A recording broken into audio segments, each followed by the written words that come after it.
Hello, everybody, and welcome to the 12th episode of your favorite podcast, my favorite podcast. Yes, it is the Year Spectacular of Are You Ready, guys? Are you ready for it? All right. I'm ready. I'm feeling good. Always. I'm feeling good. Woo! The Year Spectacular of Arcade Parlor. You were right. Oh, That's it. That's so distinct. I can't even say it. Distinct. But I loved it. That felt great. And already people are like, why is this guy talking? Why is the intern of the show running the show right now? And we had a talk, and you know what? We need to celebrate these two legends. We got Ashlee, we got Punch. A year of podcasting is no joke. And we had a great idea. Let's focus on them and the podcast as the special guest. I want to get to know them more than I already do. I think everyone in here wants to know the secrets of David Punch, the secrets of Ashlee, what brought them here, and to celebrate the successes we've already had. So are you guys ready to have a good time to celebrate 1 year of Arcade Parlor? I'm already having a great time. Me too. I'm ready. Well, let's make it better. Let's go, baby. Let's go. All right, so it's been a year. We have a lot of new people listening. Might not know where this thing started, might not know the origins of it. I took a listen to all of the episodes to prepare for this. I did it naturally. I had no idea this was coming up, and I just love the show so much. But David, I know this was your brainchild. You actually thought about it a year before you finally followed through. What was that like? Like, what were your first thoughts? Like, what was the original Arcade Parlor before you even got the name of the show? So I've kind of wanted to do something like this for a long time, right? I didn't know how to. Obviously, you have to have some type of audience, right? You can start a podcast and put it out there. Nobody will listen to it. So it was like one of those things. Like for a long time, I love the podcasting format. I listen to podcasts on my commute, and well, not as much anymore because I work from home for the most part. But for like 8 years, going into the office, 50-minute drive there, 50-minute drive back, I would just rip through podcasts. One specifically about gaming that was like 4 hours long. It would take me a couple days to get through, and then just some local stations that actually had a cool podcast format that you could listen to. And I was like, I really like the podcast format. Like it's entertaining. You can pace it how you want. You kind of get to know the people in a sense, even though they don't know you per se. And I was like, that's just really cool to me. People mowing the lawn, listening to a podcast. Like for me, if I do any type of housework, it's a podcast on. If I were to go for a jog, I don't listen to music. Music will bore me out of my mind if I'm going on a jog, or if I'm lifting weights or something like that. It's got to be a podcast. So I just got used to listening to podcasts. And I was like, that'd be so cool to be on one day. So, after being on Twitch for a while, getting to know people in the community and stuff like that, different communities that have different numbers of people watching and stuff like that. I was like, you know what, maybe it's time to maybe reach out about something. See if people are, interested in doing it. I know like a year before I tested the waters in my own stream. I was like, would anybody even be interested in this? And some people said, yeah, that'd be pretty cool. Nothing happened because again, I didn't know what to do with it. Like who would even be on it? I don't want to do a solo podcast. I don't really enjoy those per se, but yeah. And then finally I had asked at the time, I had actually first reached out to Jackson. If you guys remember from the early episodes for about the first full 7 months or so, episode 7, I think he was up on to. I was like, yo, Bleach, do you want to be on a podcast? And he responded. He was like, that honestly, I gave more details, of course, about it and everything when I approached him. And he's like, yeah, that actually sounds really cool. And he did give me the disclaimer at the time. He's like, as cool as this is, I do want to make it aware that things could be changing for me at some point. I might not be able to commit like 1,000,000% to doing this, which is fine. But I wanted him on there because he had some good energy, enjoyed his streams and everything like that.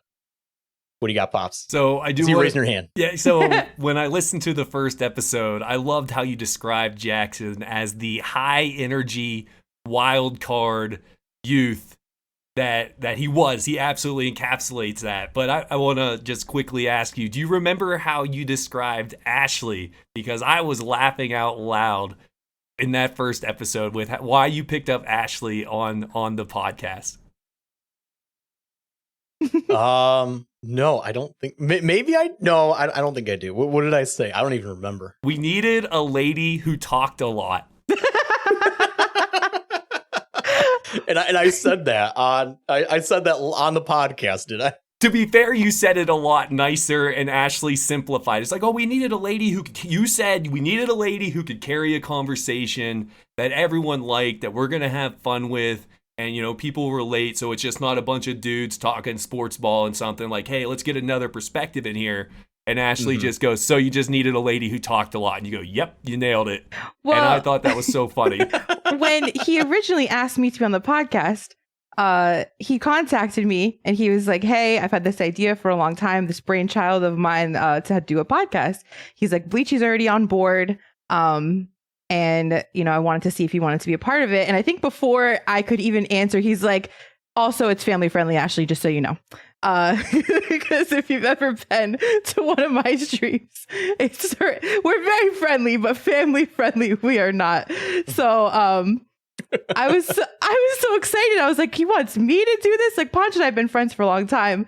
But I remember after he told me Jackson was on board and it was family friendly, and I was like, absolutely, this sounds great. I actually went back to him and I was like, hey, Ponch, why me? He goes, well, we needed like a token girl.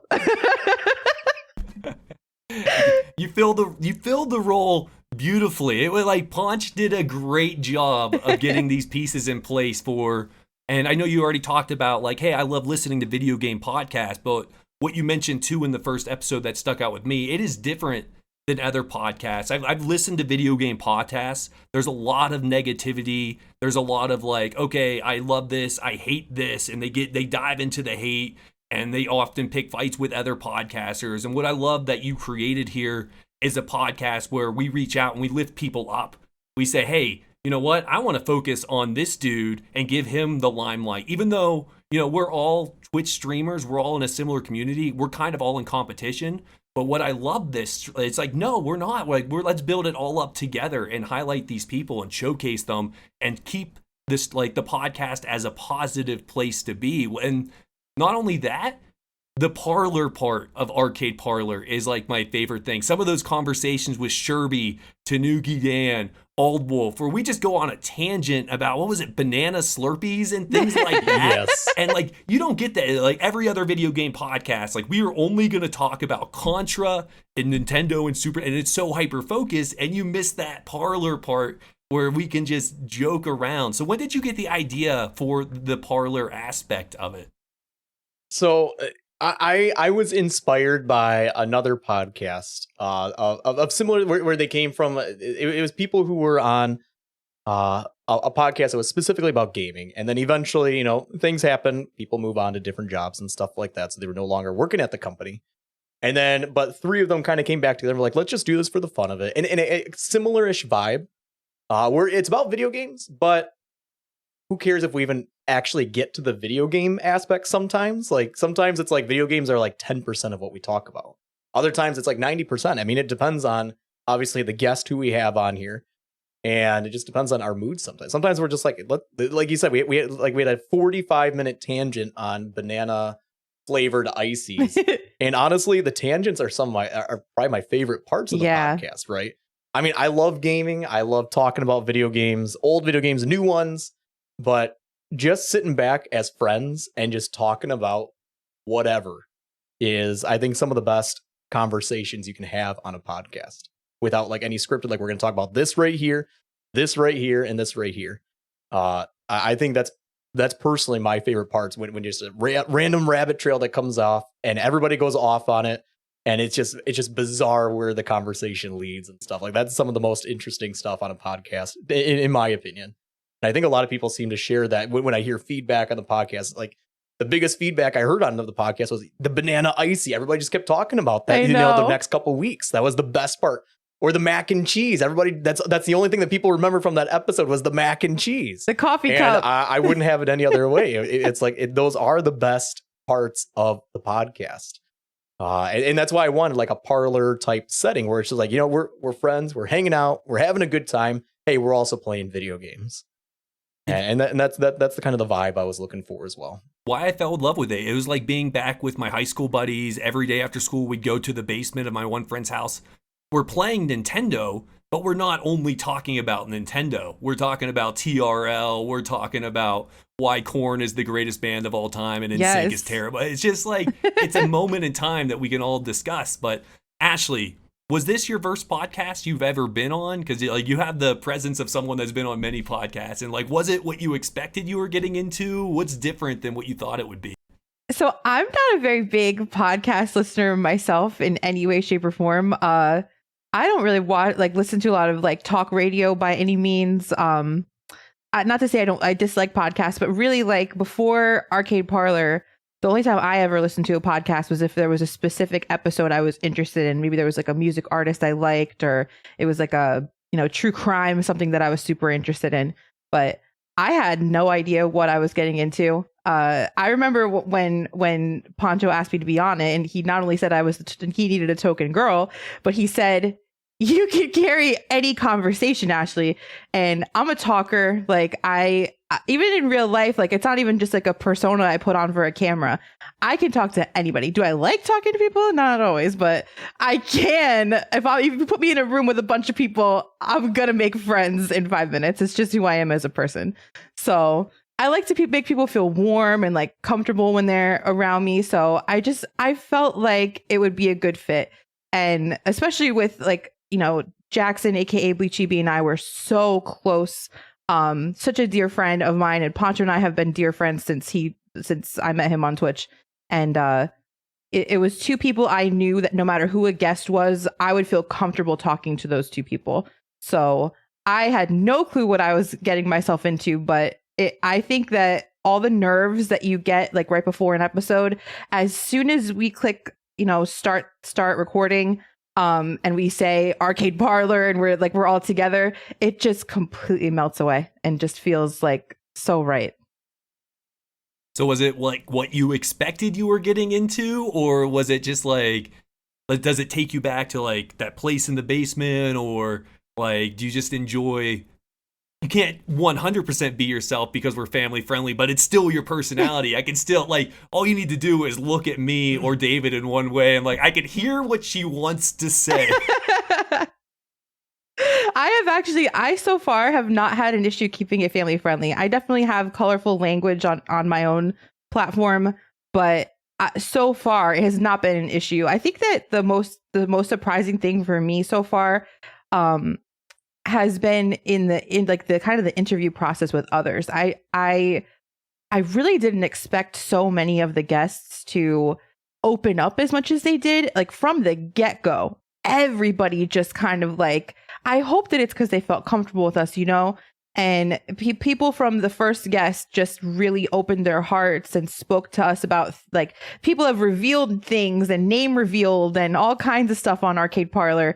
And it's definitely not what I expected. I thought like maybe a couple people would listen and it would be, something fun between friends. And now the week of every episode release, every stream I'm in, someone is at Ashlee Florida, at Poncho Taco, at Cheese Pops. Great episode. I loved this. This was so great to listen to. This was so funny. And it's been amazing. Like people, you get to connect with people, and I see our people, our communities in the guest communities and vice versa. And like, that's why it's like what you said before, like, I never think about us all in competition or anything. Like, I think the three of us at least are so like-minded in that we want everybody to win, like we want everybody to do well. And I think that speaks through in our interviews as well. And we've had some really great people on, and I think that's something I didn't really expect. I think that's what drew me to this wonderful thing, and like the culture David and you created, Ashlee, of like we all in one way or another play a character on our stream, but there's so much more that goes behind who that character is, who that person is, that this podcast gives like a platform to our friends and colleagues to say, hey, this is why I do what I do. Here's what brought me here. Right. And I thought that was just so cool and so unique. And like a lot of times people think, oh, hey, go live. And then now you're a popular streamer named Poncho Taco. It's like, no, there's lumps you take. There's trials and tribulations of Babar. I don't know what that is. I don't know why I said that, but it's an honor to be an intern here, learning from this amazing thing you guys created. And I'm super appreciative. But that being said, this is a celebration. So I don't want to get too sentimental right now. I want to talk about a year has gone by. That is 11 amazing episodes. This will be 12. That is a lot of content that was created. Personally, because I'm a selfish man, my favorite moment of all time was eating the toilet paper with Jackson. That made me feel so welcomed by you guys. The fact that Jackson would do that live with me, that was my favorite moment. David, what was your favorite moment in a year of Arcade Parlor? That is a fantastic moment. I think one of the moments that sticks out to me was unprompted. Had not discussed this with the person ahead of time, was just like when we had Chess on here. I knew it. And I was like, hey, Chess, why don't you play us the Titanic song? Your Heart Will Go On. He had I didn't even think about this beforehand. It just came up because we were talking about his musical talent that he brings to his stream and everything. And I was like, hey, let's hear your song that you play. And he just he didn't crack a smile, didn't even skip a beat. He just pulled it out. He started playing. We're dying. He knows we're dying and laughing at him because it's so hilarious. But he nailed it. He didn't even crack a smile. It's the funniest thing. How well he pulled that off. Just for context, Chess WC, who was a guest on Arcade Parlor, he has a channel point redemption in his stream where it's called My Heart Will Go On, and he plays the song terribly on a recorder. So when prompted and David Poncho Taco was like, oh, you should play that song, Chess didn't even crack a smile, bro. He just off screen grabs the recorder and pulls it to his mouth and badly plays the song, and we were dying. I so wish that we were doing video at the time or live streaming. It would have been incredible. It would have been incredible for everybody to see live. That was the episode right after mine, and I remember being so jealous that my jealousy meter was at like a 15 because like you guys played a game too and Chess immediately failed at his own game and I was laughing the whole way through it. I learned so much about him. Like I wish I could just be there every time, and then I got lucky enough that you guys accepted my internship. But what about you, Ashlee? What moment sticks with you? He stole mine, not gonna lie. That was what I was gonna say, but I knew he would. It was a great moment. It was great. I have a couple. So really quick, one moment, I just thought of this. I didn't even write it in my notes. I remember when Pops was a guest and we had been I had been counting down the days for till Tears of the Kingdom, which by the way, it's 92 days since Tears of the Kingdom today, everybody. It's over 3 months. That's crazy. But I had been counting it down and we're talking, and all of a sudden Pops was like, yeah, it's 23 days, 14 hours, 20 seconds and like 3 nanoseconds until Tears of the Kingdom. And I thought that was so funny that he did his research and he did that. And then of course the Banana Icy conversation, I will never forget that with Tanuki Dan. I mean, I remember when I was listening to the episodes for edits and stuff like that, I was playing Tears of the Kingdom and like I had to keep stopping like playing my game because I was crying laughing. It was so funny. And then there was another conversation that we had the mac and cheese conversation, the dry noodle podcast. That was, I think, Pop's first episode, if I'm not mistaken, and we just went off on that tangent. It was right before he was on, I think, right? You were on, weren't you? It was, so the thing, I was mowing my grass. So when you say you listen to podcasts mowing your grass, I was listening to the podcast mowing the grass. I believe it was the Sherby episode. And you're like, everyone gather around and listen to me. My name is David Poncho Taco, and I should share a tale with you. I had a box of mac and cheese, and let me tell you what I did. I added milk and butter to it, and let me tell you what, that was a game changer. So if you ever, and then I'm thinking, like, that's how you make it. That's the fundamentals of making it. It's on the box. It's on. And everyone was super kind. They're like, oh, wow, good job, David. And I'm like, no, I threw my lawnmower across the lawn laughing so hard because I do that all the time. Like, the wife will come home and be like, I used soap when I did the dishes today. And she's like, do you not use soap every other time? And I'm like, uh-oh. But that's probably, I forgot all about that. That's one of my favorite moments of all time. I still hear about that at least a couple times a week. I still hear about that. It adds a it richness still carries to whatever it. 6-7 months later or whatever. You were so proud, like it says it on the box. When I make mac and cheese, I think people had a misconception about that. They thought that I was just eating like literally just raw mac and just cheese on the side. I cook my noodles, or I boil them, whatever you want to call it. I guess that's cooking. I cook the noodles, and then I don't know. Sometimes I just put the cheese in there and then mix it around, and then I eat it. I don't always put in the extra stuff. Honey, you gotta love yourself enough for a little milk and butter, baby. It's part of the directions. It was so infuriating. I had never really paid attention. I mean, I saw the directions. I looked at it. I was like, you got to know me. When I go to a restaurant, I don't even put, unless the bread is buttered, I'm not putting butter on my own bread. I don't have time for that. I will just take the bread, maybe eat it, maybe dip it in olive oil from like an Italian restaurant or something. That's amazing. But I'm not going to go cut off, assuming it's just like a standard restaurant where it's just like kind of cold butter and then it's hard. Like nobody's got time. You rip the bread. Sometimes they give it to you. Like, I don't have time for that. Sometimes they give it to you whipped. And that's probably better. But like, or even like my pancakes, unless they come buttered, I'm not putting butter on my pancakes ever. I'll put syrup on it. That's it. I don't have time to put butter on my stuff. Life is that fast for you, Pancho Taco. You can't put a butter on a pancake, my dude. He's a mover and shaker. I never said I couldn't. I just don't take the time. I don't have time for that. What if it's that like cinnamon butter from Texas Roadhouse? Ooh. I will make an exception for cinnamon butter. Yeah, if I'm at Texas Roadhouse, I'm not there for the steak. I'm there for the rolls and the cinnamon butter. Yep. Absolutely. I will fill up on all of that. And then I will eat some steak. But I'm there mostly for the rolls and the cinnamon butter, yeah. You know what? I respect that. I changed my mind. Like, if the bread or bun or muffin or whatever that is doesn't come like fully buttered already, like, I don't have time for you. That's why I like Red Lobster's Cheddar Bay biscuits. Those don't need butter. And like the cinnamon butter's the exception, or the rolls, they better be glowing. I want to see, like, if I'm about to eat a roll, my face in it, because there's already so much butter caked into it. I agree. I'm on your side now. All right, I do have a question for you, David. Are you still watching Cobra Kai? Because that was a big focus of the first episode. Like, your love of Cobra Kai, popped.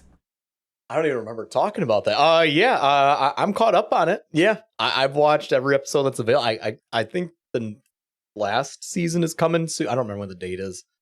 I will definitely be watching that. Yes, that show is dumb in the right ways, and I absolutely love it. And I did listen to Ashlee on that first episode. Says she has 17 DVDs and VHSs total. So, David, I was thinking maybe we could take a couple of guesses to see if we can guess at least one or two of those. I think I have a guaranteed one, Ashlee, for you. Wow. But I'm almost positive. Okay. Can I guess it? Sure. Beauty and the Beast. You are wrong, my friend. Now, I want to say really quick that I did, when I moved back to Florida, I donated a lot of my stuff, all my DVDs and all my 17 DVDs and VHSs included. But I took a picture of them just in case we ever talked about them on the podcast one day, just so you know. So I have them. I have the list right here, and I would love to see who could get at least one of the only 17 movies that I deem fit to have been owned by Ashlee Florida. I have one guess right now. Oh, come on. Lay it on the field. All right. Eternal Sunshine of the Spotless Mind. That's so wrong because you've known me for 3 years, bro. That's my favorite movie of all time. So you own it. It was one of them, though, right? I actually had to replace it because I watched the DVD so much that I scratched it and I had to get another one. All right, That counts. I was like, she has to have that movie. Now, She's talked about so much being her favorite movie. It has to be on the Hold list. on. I have 2 favorite movies. Hold the phone. 2 favorite movies. Actually, the other one's probably more so my favorite. So if you got that one, I'd be very impressed. I don't know if I know that one. Wow. I've probably heard you reference You it. have. I know I have. I don't know what it is. what if we make this like a week or a monthly? We get one guest per podcast to try to get all 17. I already used All my right. guest. You did your guess. We got one already. We have 16 more to go. We can have guess about it moving in the future. We'll keep a running score. Who gets it by the time we finally get to 17? Oh my in God. like 15 years. who scored the best?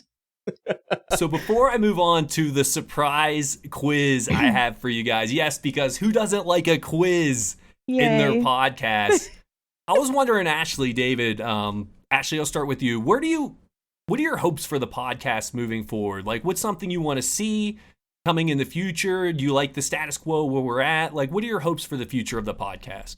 I mean, for me, it's been so cool that it's grown. I feel like with every new episode, I see different people saying, hey, I caught the podcast. It's so great. I really enjoyed it. Even people who don't really come to our streams very often have just popped in to say, hey, loved the episode.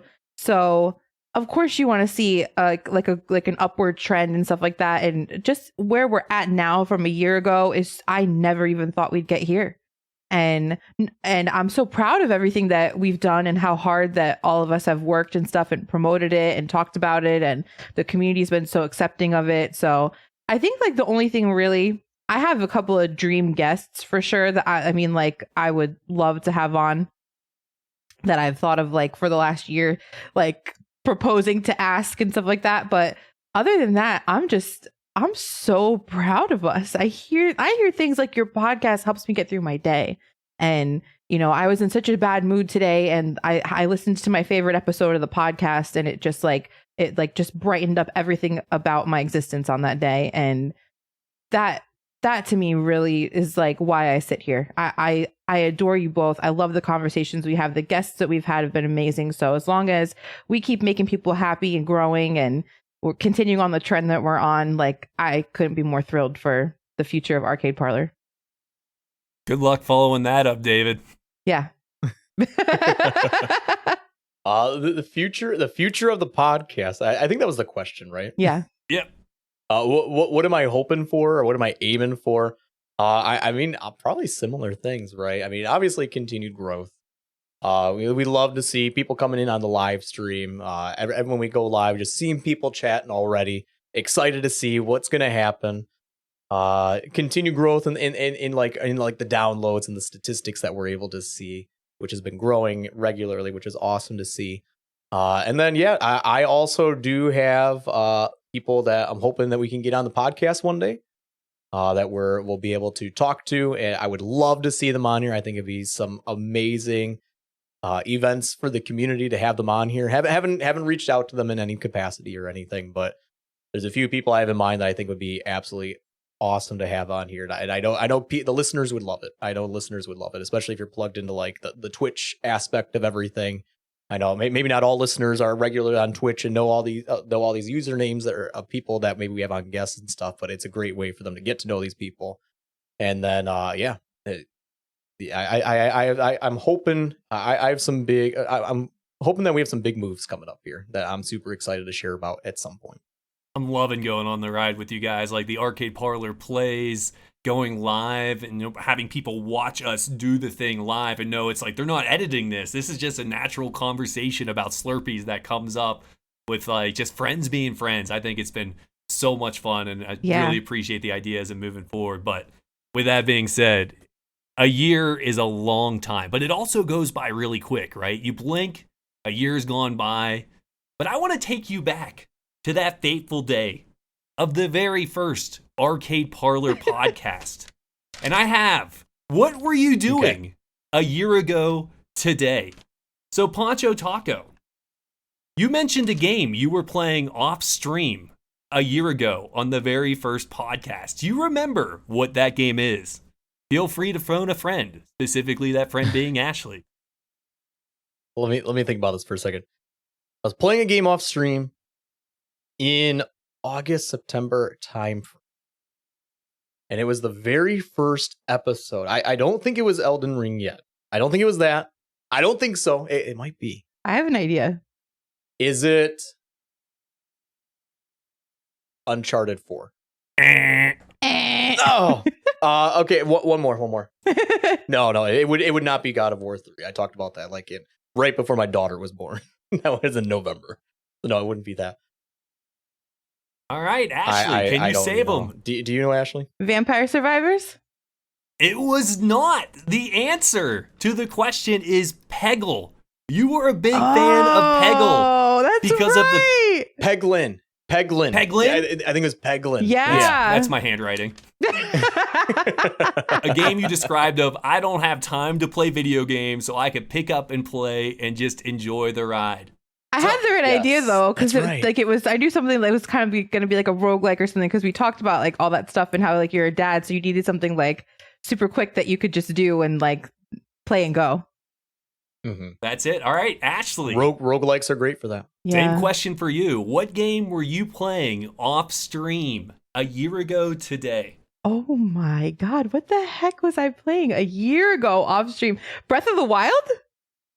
Ding, ding, ding, ding, ding. Yeah! You were going through your what else would it be? There's only one possible answer. I almost scratched that question. She's playing Breath of the Wild right now, going for their 19th all Korok collection. That's what you can see her hands moving. Yeah, right now.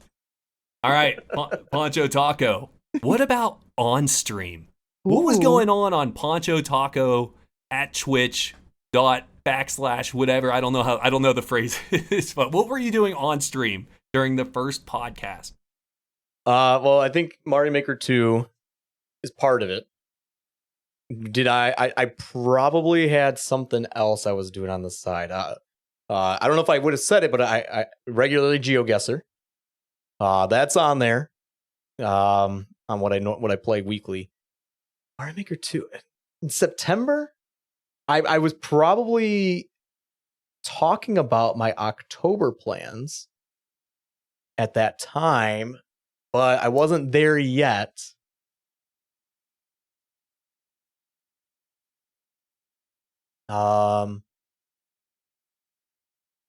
It was before my retro stuff.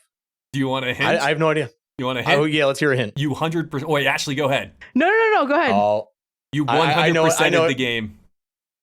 Yoshi's Island. SNES. Yep. That is it. And yeah, you also talked. You were playing Mario as well. That was the first game you ever 100%ed, wasn't it? Other than like some weird Xbox arcade game that had a T-Rex, purple T-Rex, and it took like 20 minutes to 100%. Yeah, that's about it. All right, Ashlee, you were also playing Mario Maker, but that is not the game I'm looking for. What game did you highlight during the first episode of Arcade Parlor 1 year ago that you were playing on stream? I gotta go Papers, Please. Ding, ding, ding, ding, ding. Ashlee knows her streams. It is Papers, Please. And with bonus points on the line, there was something else you were also playing during the time. It is more of a genre, not a specific game, to give you a hint. It was a genre? It's not even genre, a type of game. I don't know how else to describe it. I feel like back then I played a lot of like Fall Guys and stuff like that. So, no, I can't think of it. Any guesses, David? I'm going to have to go with... I'll give you a hint. Know Ashlee. You might have inspired her. You might have inspired her. It was The Lion King. It was Disney games. She was getting into Disney games because of your run of Lion Kings on. You were so nice to the Lion King game, but you did shout out and call out the fact that, like, how am I supposed to know to do this button combination for no reason? and someone in chat had the instruction manual. I love that part of it. That All was right. Poncho that had the instruction manual. They were sending Yeah. me screenshots of the manual. That was wild. I was laughing. So a year has gone by. Wow. A lot has changed. A lot of time to make up for past video game sins.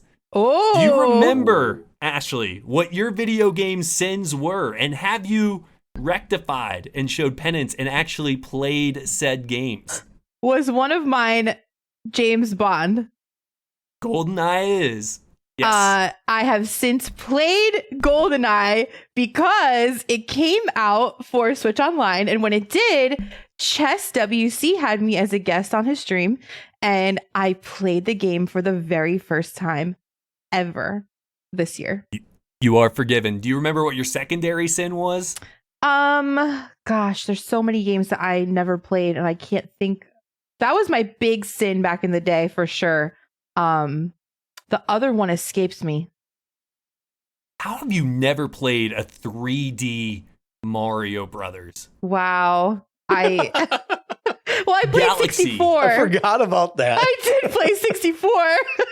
I broke a table in my house when I heard that. I broke a table. I was Mario 64. At least you have that, but there's Sunshine, Galaxy, Galaxy 2. Odyssey is so good. Even Jackson's like, play Odyssey or I will break your legs. Well, and you said, I will, Jackson. Did you play Odyssey yet? Or are your legs about to be broken? Somebody bought me Odyssey for Christmas, and I still haven't played it.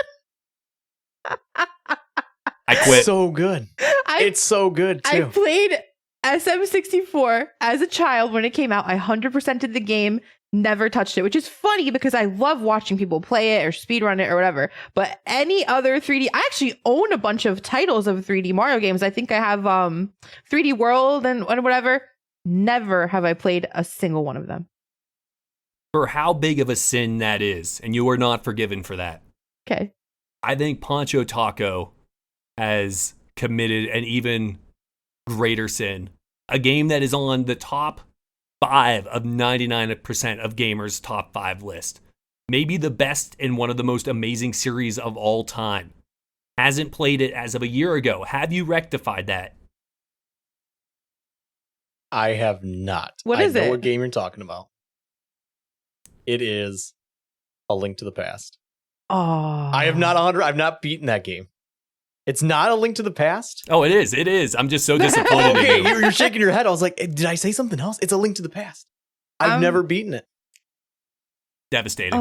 Just hurts. It's hard for me because I never had SNES growing up, and I've beat every console Zelda game I've beat in my lifetime, but I mostly played it on Game Boy. It's so much fun. And do yourself a favor, Ashlee. Just play Odyssey. Odyssey is the best. Odyssey or Galaxy 1 or 2, they're both really good. Play one of them. They're fantastic. And for the love of all things holy, David, look me in the eyes. Play A Link to the Past. It's Please. free. It's free on Switch. It's not that long of a game. And then there's a randomizer. You've been playing randomizers of other games? Like, this is the best randomizer. I actually have never played a randomizer. I have not played one. It was crowd control. Okay, I mixed that up. I knew you were doing Ocarina of something, and I was like, how has he not played this? All right. Last quiz for you guys. And I want you guys to work together on this. Opers. 10 through 1. oh, I'm gonna nail this. Let's go. All right, let's hear the Opers. Number 10. Are we going from 10 to 1? 10 to And, 1. well, like, maybe we should explain what this is for the people that Oh, sure. maybe didn't Go ahead. catch it. Yep. Go ahead, Dave. Oper is the official arcade parlor ranking system. Opers for short. And what we did on the very first episode, if you missed it, is we created a ranking system of 1 to 10, but the 1 to 10 all had a reason they were called like a number 1. So for example, number 10 was, what did we say? Was it God tier? God tier. God tier was number 10. So at any point we can ask each other, how would you rate that on the Oper system? And someone says a number, and then we're like, okay, what does that number reference? Okay, that means this. That's what we classified. So we had 10 things that we labeled. And number 10 was God tier. God tier. I think I know number 9. I know Ashlee, 9. Do you want to give number 9 again? I believe 9 is the onion ring in the French fries. Surprise onion ring in the pizza. French fries. Yes. Yep. It The started with surprise onion pizza. ring. And number 8? Number 8's my favorite. It is the clean wipe. That's No? 7. That's 7. 8. 8's my favorite. I Think don't Jackson. know. It's by Jackson. So they're all I don't my know what it favorite. is. Do you have a guess, Ashlee? Dang, I used to know these so well.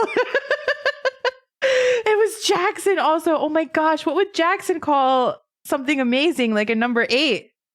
He had a couple of Wow. great ones. Great ones.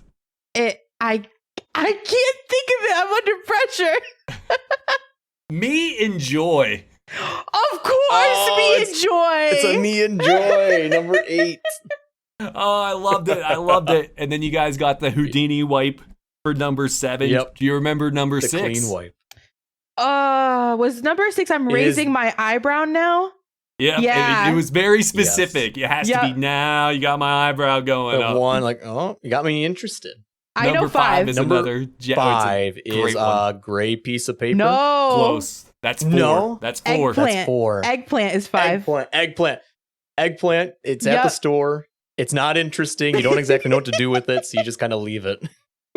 4 is the gray sheet of paper. That's it. Number 3. Dumpster fire? That's it. Yes. You're rolling. Number 2 is like a wet fart. It's similar. I know what 1 is. No? I know what 1 is. I know what number 1 is. Oh, a snooze fest. Snooze Fest Snooze is 2. fest. Yep. And you remember 1? 1 is a steaming pile of poop. Surprisingly and ironically, not number 2. But that's Believe it or not, our first episode was actually called "Steaming Pile of Poop." It sure that's what I was. listened to. That's what I listened to. For our listeners who might not realize that each of our episodes is just the title of it is just an out of context quote. If you ever pay attention, we title our episodes just some weird out of context quote. Well, that was fun. That was a year ago today, Wow. and it's been a wild ride. Arcade Parlor has been an absolute blast, and I guess, I don't know if I touched on this when I first started talking. Why am I hosting the show today? And it's something I was super interested in, is finding more about David's journey, Poncho Taco, and more about Ashlee's journey, Ashlee, Florida. And I think it would be easier, and we all thought it'd be easier if I was the one asking them questions, focusing on them, and instead of having David ask himself questions. So, David, how was your journey? Oh, it was great, David. We just thought that would be an awkward thing, so the intern is taking over for now. So I want to get into that. I'll kind of just ask one of you a question, and then go to the other person kind of situation. And I think what unites us all, everyone listening to this and everyone on Twitch, is our love of video games. So, Ashlee, I'll start with you. What is your history with video games? Like, what's your first memory? How did you grow up with it? Did you take a break? Like, describe your history, which is video games in general, and what they mean to you. So my earliest memory of a video game, I'm 3 years old. I'm sitting on the floor at my grandmother's house playing Super Mario Brothers 1 on the NES.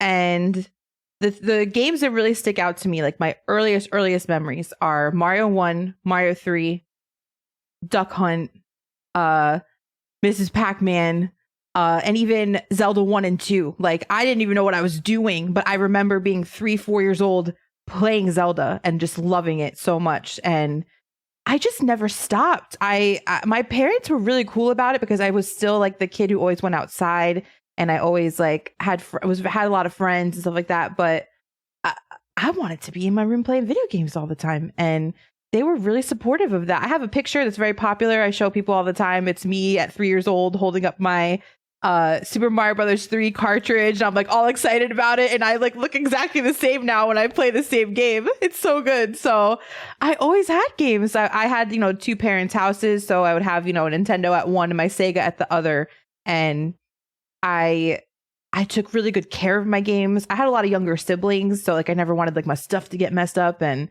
always had the not plugged in controller for them and was like, look, you're doing so great. But it was me. So I loved games. I played a lot of different stuff. My parents were super cool for the most part. They were like, oh, no blood in Mortal Kombat. And I was like, oh, for sure. But as soon as they left the room, your girl turned the blood on. You know how it goes. But I've never taken a break in my entire life. I have memory. If you ask me an age I was at, I could probably tell you what I was playing at that time. Nintendo 64 really changed my life. Ocarina of Time has to be my most played game ever, besides maybe Breath of the Wild. But there has never been a slowdown for me. My earliest memories I can remember playing video games, and I play them now all the time. So they have just always been a super big part of my life. Same question, David. My earliest, so I'm younger than you guys. I'm 30 years old, 31 next month. Ooh. But I'm 30 years old, and I know we had an NES. Now that wasn't the one that I was playing per se, but I do remember us having a Super Nintendo also, and Super Mario World is probably my earliest memory of gaming. Another memory that always comes back to me, and I don't know what the game was there's Pizza Hut. You go to Pizza Hut, and they would have a couple arcade machines there. And one of them was, it was a side scroller beat 'em up. It didn't have, but it was only like one single platform. It wasn't like kind of 3D-ish ground where you can kind of walk up a little higher and down. It was strictly a platform, and maybe somebody can let me know someday in the future if they remember this game. And I just remember you were kind of like kids, like two boys, and one of them like had a yo-yo as his main attack. I don't know if it was his main attack, but he used attack, and then the other one had like some type of powers. I don't know, pink balls of energy, stuff like that. All right. I have no idea what this game was called. I remember playing it. One of the earliest memories that I have. And otherwise, Super Mario World, as far as home console goes, that's probably my earliest memory, if I'm being honest with myself. Did you ever take a break and have video games always been a part of your life? Or I know a lot of people they've just disappear and come back to it. I can't really think of a time where I was like, I'm not really playing games anymore. I've had the gamer blues where just like nothing really interests me. But I've still always been plugged in as to what the new releases are. I'm listening to gaming podcasts, even though I'm like not really playing any of the games. So I'm very like up to date on what was coming out, and that's more like in my college years probably. Just didn't. I just gamer blues. Just didn't know what. Nothing really sounded good. It was just easier to put on a TV show or something like that instead of playing a game. What's your gamer blues game? Like, all right, I don't want to play a game, so I might as well just play this again. Ashlee, Tears of the Kingdom. I got you. Breath of the Wild. All right, I don't know what to play. I'll play some Zelda. Not to answer for you, but do you have nothing sounds good, so I might as well. For me, mine's Castlevania. I'll pop Castlevania and good to go. Mm-hmm. But what's your? I can't think of what to play, so I'll play this again. If I have the gamer blues, I'm probably just not playing a game. To be honest, I'm probably just not playing anything. I'm not somebody who typically replays games, unless it's been a very long time or the game's really, really good to me. I usually will play a game and just kind of be like, all right, that was awesome. I had a great time, and not really play it again. Unless it's for stream sake or something like that. But on my own time, I'm not usually replaying games. If I have the gamer blues, I'm probably just not really playing anything. What about you, Ashlee? I force myself to. If I'm playing a video game and I can't think of anything, I have a game I still go to because I just nerd.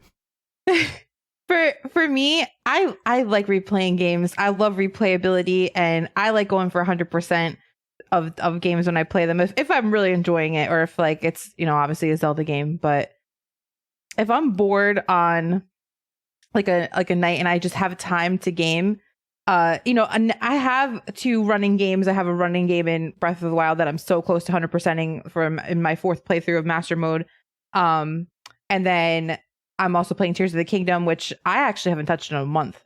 I've been so busy that I have not touched it in a month, but I plan to play it tomorrow.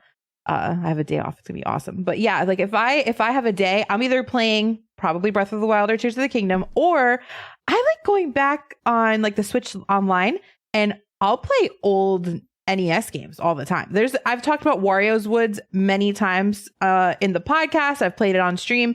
It's this old, like, Puyo Puyo, like almost like Tetris-y kind of game. I could play that game forever, and I have, because I've been playing it since I was 5, and I will sit on my couch and play that game until the next morning. Like, it's just, it never gets old for me. I love when a game like just bonds with you like that. Yeah. It doesn't even have to be a good game. Like It's not a good game. It's horrible. There's so many, literally every puzzle game after that is better, and yet it's bonded with you in that way. That's special. I love that. And I have my list of bad games that I love. I will defend Dynamite Cop to the death. You know, I love that game. But was that Sega? That's Dreamcast. Yeah, it's like it's Die Hard in the arcade, then Dynamite Deca, then somehow going on Dreamcast. Sega was so arcadey, and then when they brought arcade games home, I loved it. Did it have a lot of replayability? Absolutely not. But at that point in my life, I didn't need it. You just give me 45 minutes of beat the game and I'm out of here. I'll play it again later. But what about, so after Twitch, we all joined Twitch. We have a ton of huge moments in video games, all of us. And, you know, it's fun sharing them with people. What about pre-Twitch? What's a video game moment that stands out to you? For example, for me, and this is a weird one. It's hard to explain. But we were in like 6th grade. And it was a sleepover at my friend Ryan Bauer's house. And we're all playing. We're having so much fun. We're playing GoldenEye. And he's usually a very quiet kid, reserved. Not like, we're all just loud, obnoxious jerks. Ryan Bauer, super quiet, super low key. And we're upstairs fighting in GoldenEye. And he comes up the steps in Complex, up the yellow room. And he goes, "Can I join the party?" And my buddy Pipes shoots him and kills his character immediately after saying, "Can I join the party?" And we still text about it and laugh about it to this day. And it's one of those weird moments that video games are so perfect for me that I will laugh and we will still say, "Can I join the party?" to this day as our trash talk. And it lasted, he couldn't even finish saying party before he was shot. So Dave, do you have like a weird video game moment pre-Twitch that's just, for some reason, whether it's like time or place, that just sticks with you? I have 2. First one I'll say is there was a time where I was at a buddy's house, and there was a couple of us there, and my buddy had a sister who did not play video games, had no interest in them, whatever. And we were playing Street Fighter 2. It had just released like on the Xbox arcade, so it was easy to put on the HD TV that way and for us to play some. And my friend was like, "Oh, I'm good at this game." He was talking about big games. So eventually we're like, "Hey, Rachel, why don't you come over here and let's see you play this?" She doesn't play games. And so she sat down to face him. And she just button mashed and she destroyed him in some way. I think he was humbled and it was the funniest. He just got destroyed. And she had no idea what she was doing. And he didn't really say anything afterwards. I love it. We both have troll moments that just live with the immediate humbling. Yep. It just sticks with you for life. It feels so good. Yep. The other one, and this is probably trolly in a sense, was my brother and I, we were playing Halo CE online on PC. And we were in Blood Gulch, the best Halo level we've ever seen. And so we were playing online. It was red versus blue. I think we're blue team. And anyway, there's this guy on the team named Devin. That was his username, just Devin. And for some reason, we just started blaming everything on Devin. Like anytime we were losing, we're like, "Devin, come on. Come on, Devin." And eventually we got to the point where like the whole team was like complaining about Devin. We don't know anybody besides the 2 of us. We're like on a voice chat. And everyone's talking about this Devin. And eventually they're all just constantly throwing plasma grenades at him, blaming him for everything. And the guy was like, "What did I do?" All right, I'm going to continue that meme every time I die. It's kind of toxic, but it's hilarious. Those moments stick with you, and like Devin probably enjoyed every moment of it. It's like, I mean, I think we do that in our stream today. Like something goes wrong, we blame that. You always go to a mod, and you always blame a mod. It's just that all mods are now Devin's. Usually Ashlee. Come on, Devin. All right, Ashlee's new nickname is Devin. Great. All right, Devin, what about you? What's a moment that stands out to you? All right, I've got two also, but they're actually also the same franchise. Actually, it's the same game. Big shock. Oh, this is good. No, you're not gonna believe this one. It's actually Mortal Kombat X. Okay. Okay, which I've played on stream. Beginning of my streaming career, I played it a lot. Ponch has seen me play Mortal Kombat X. I love Mortal Kombat. I don't play it a lot on stream, but gosh, am I looking forward to the new one? My goodness. But Mortal Kombat X was a big one for me. I had it on the Xbox 360. So the first moment that I like my awesome gaming moment off before Twitch, they had like these battle royales and they were online play. And like Xbox 360 was my first experience with like online, live playing with people. And like I don't know if it's actually called a battle. If it's called a battle royale or Royal Rumble, it's wrestling, but it's where like you are playing against a real person. And if you keep winning as a streak, like you stay that opponent and you just keep playing people until you lose. And then when you lose, the next person in line comes in. So I remember I was waiting my turn. King of the Hill, I think is what they King call of the it. Hill. That's exactly it. Thank you. It's King of the Hill. Thank you. My dude. So King of the Hill, we were playing and there was this guy and he had like a 300 streak of wins. And it was finally my turn. And the guy was on voice and he was such a jerk. He was such a troll. And I'm sitting patiently and everybody was on their voice. Everyone had their, their headphones in, whatever. And I stayed quiet during my match. I didn't say anything. And who broke the streak? Your girl. I kicked his butt with Sindel. And he the whole time was like, why does this guy keep blocking? And he was, because my strat in Mortal Kombat X, I'm a big blocker. Like I as soon as you get blocked and you have that nanosecond where you can't do anything, I'm uppercutting you and you're done, bro. It's over. You tried. And I kicked his butt. And right when I was doing the fatality, I turned my mic on and I go, you just got beat by a girl. Oh, what I would give to see that. My best gaming moment ever in my life, I would say, is that it was just, I mean, the moment I swear you just got beat by a girl, and the swears that came out of his mouth on that microphone, I don't think I'll ever forget. I will never forget. And really, really quick, the other one, it's so quick. I was on a date with this guy and I had known him. He was a friend and stuff like that. So he came to my apartment afterwards and he was like, oh, we should like play a video game. You love video games. I know that about you. I was like, oh, I sure do. He's like, well, we should play Mortal Kombat. I'm really good at Mortal Kombat. I was like, are you? We played 20 rounds because he wanted to win so bad. And I won 19 out of the 20 rounds and he was very angry. And he went to bed happy, winning that one time. I did it. Was it pity? Did you let him win out of pity? Be honest. I may have gone a little easy. I hope that one guy is listening because there's nothing worse than a pity win. There's not, like the last 19 matches, I was getting uppercutted here, and now she's just standing there not blocking. There's something going on. There's something up. So if you're listening, buddy, pity. All right, now I think this is part of my favorite parts of this podcast was with guests is learning about what brought them to Twitch and how their stream got started, the struggles with it, and where it is today. So, David, what lured you in? Where did you start? How did that go? Because it's really interesting to hear. It's like I love hearing Tanuki Dan talk about like it's just me by myself, and then I got my like just his whole story. What's the David Poncho Taco Twitch story?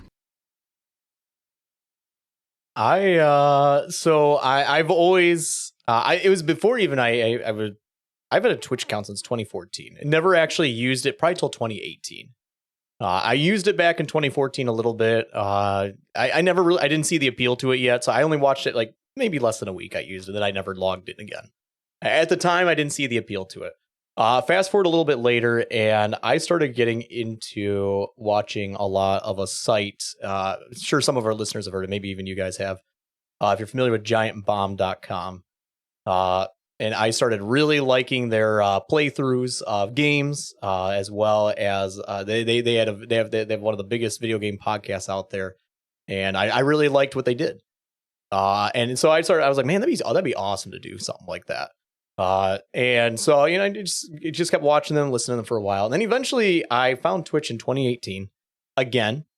And I was like, what do I even watch on Twitch? The biggest games are things that I don't even care about. Like, I don't have any interest in League of Legends, World of Warcraft. Thinking back 2018, what the big games were at the time, they're still big.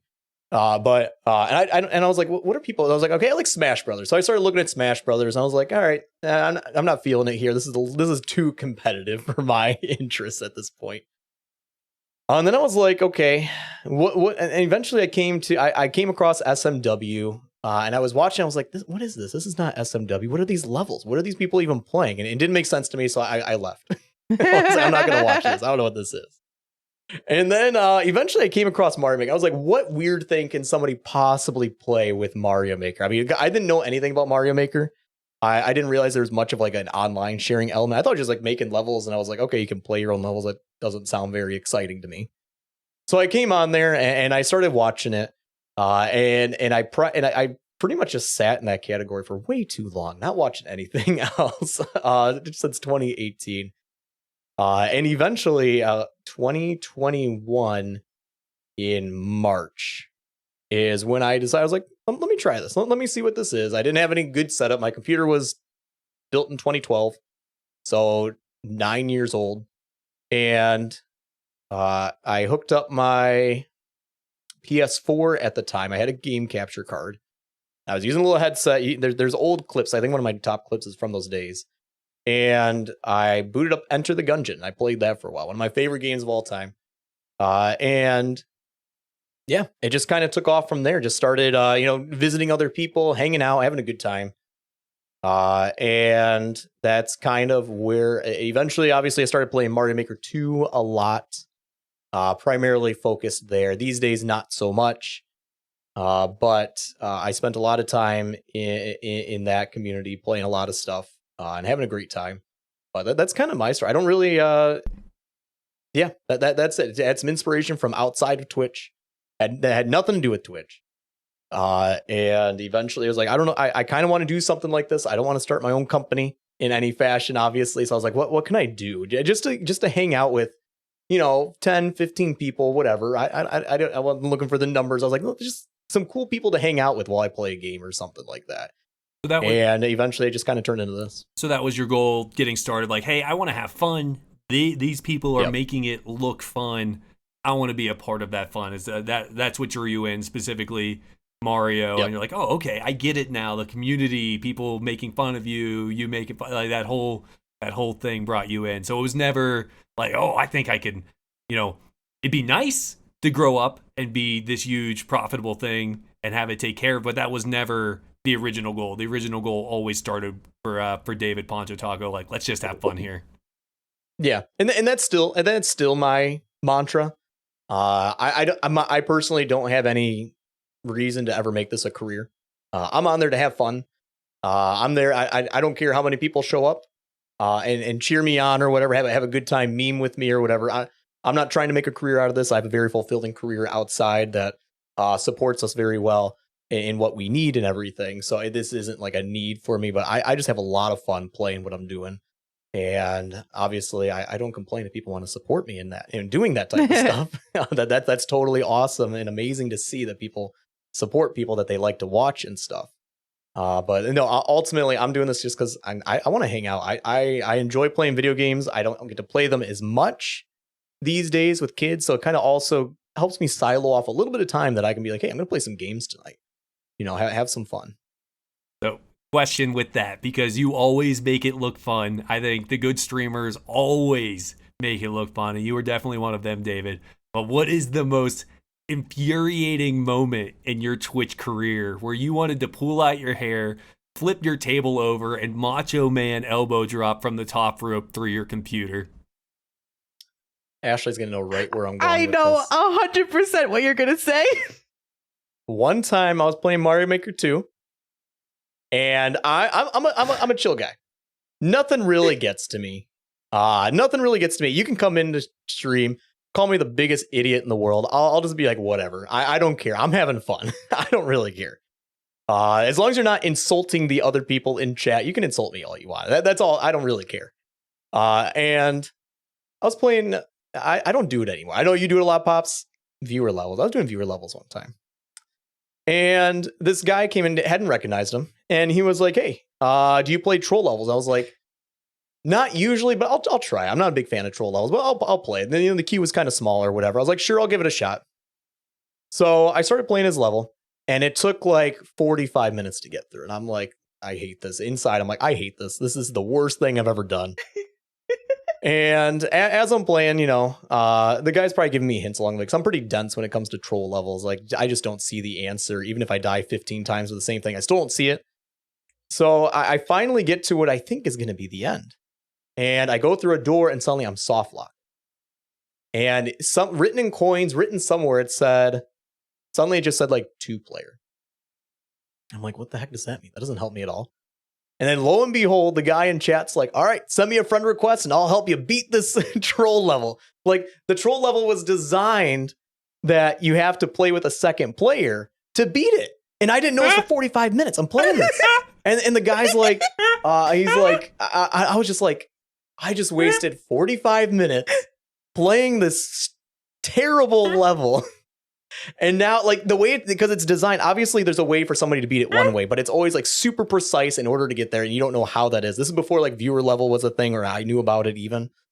And the guy was expecting me to send him a friend request so that we could co-op it and beat it. And I'm like, no, get out of here. I don't want to play this. That was probably the most like annoyed I've ever been on Tell stream. me there's a Like, mod. why would you ever send this to a streamer?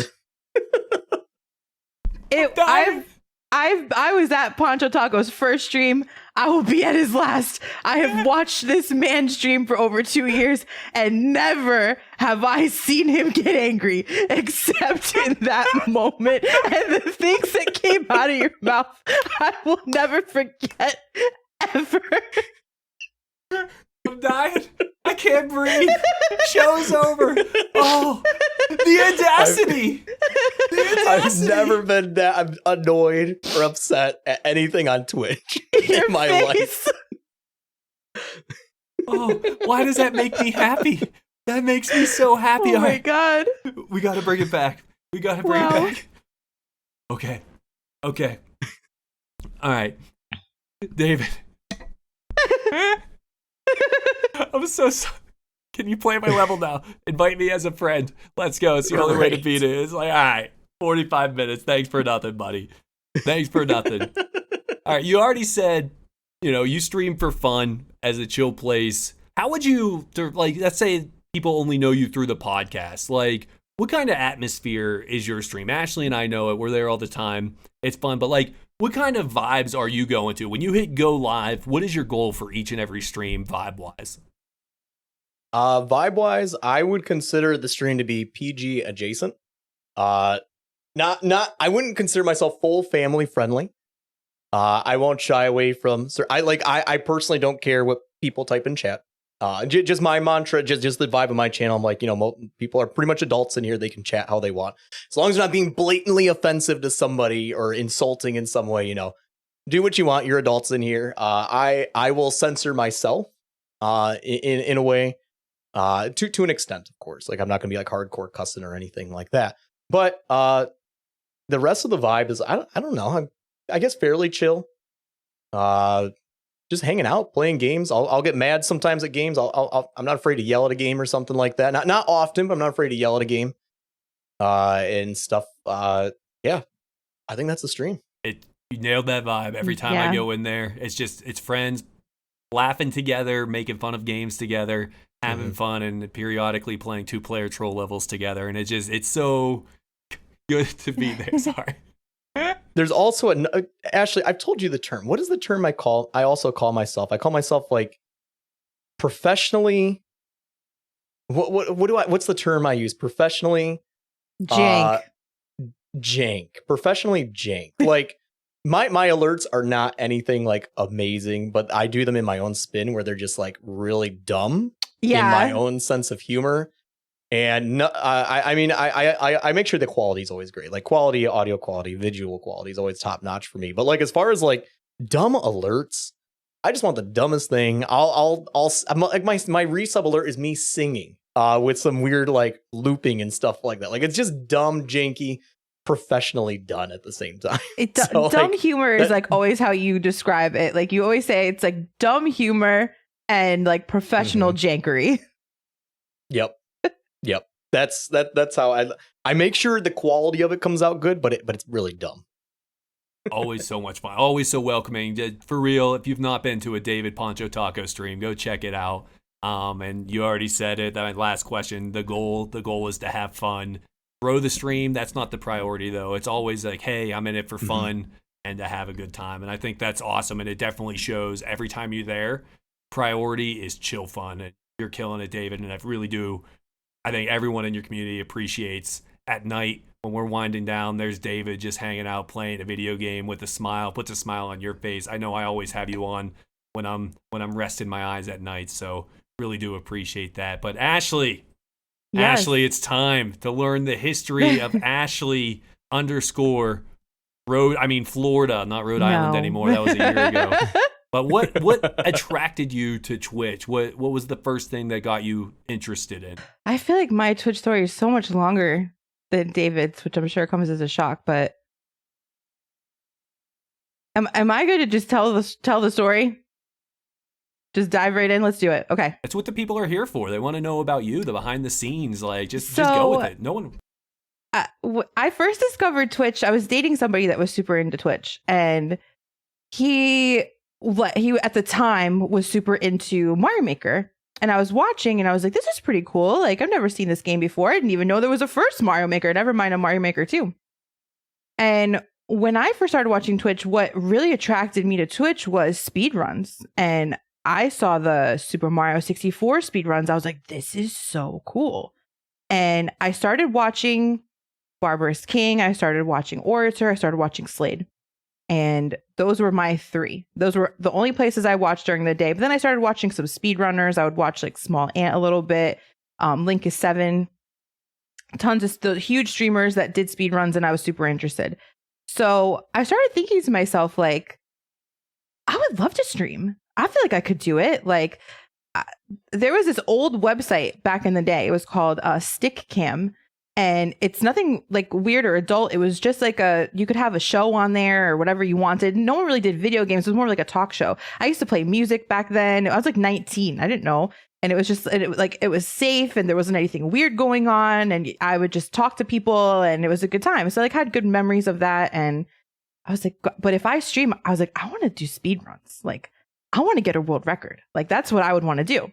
So I finally made a Twitch account in March of 2020. And on that day, I followed 3 streamers, Barbarous King, Slade, and Orator. And I started like loving, especially Slade's community. I got super close with the people in there. I remember knowing Poncho Taco and, you know, a bunch of people that I'm still friends with to this day. And I was like, okay, so if I'm going to speedrun a game, what am I going to pick? So I started thinking, I'm like, what games did I really love as a child? That were like, that I don't feel like other people are going to have played. And Bell's Quest came to my mind. It is a Beauty and the Beast Sega game. It was my favorite game. Like 5-year-old Ashlee, all I did all day and all night was play Bell's Quest. Surprisingly difficult game. Short game, which I thought was good for speed running. But it's full of jank. But I know it like the back of my hand. I played the game so much.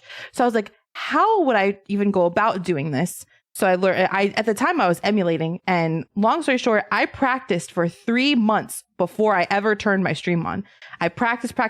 There wasn't a lot of runs of it. And the world record at the time had a death in the run. I was like, I could beat that all day long. So I was timing myself with my iPhone on my couch, doing the runs, 3 months. And finally I beat the record time. I was like, okay, Now there's a lot of RNG in the run. There's 2 levels in the game that are completely RNG. I was like, all right, I'm going to do this. So I had support. My boyfriend at the time gave me his 2012 gaming computer that he built that ran on fairy wishes and rainbow dreams, and just did not even, it barely turned on. And I had that computer up until a month ago. So for 3 years, I used this horrible computer, no fans in it, nothing. I mean, it was just boxing the bare bones of what you need to make a computer turn on. I had no camera, and I turned the stream on. I didn't know about networking, Discord, telling people I streamed. I knew nothing. And I turned the stream on that day, and I had 1 viewer, and I still see him on Twitch. I had 1 viewer that day. I thought it was the best day of my life. I did Bell's Quest runs.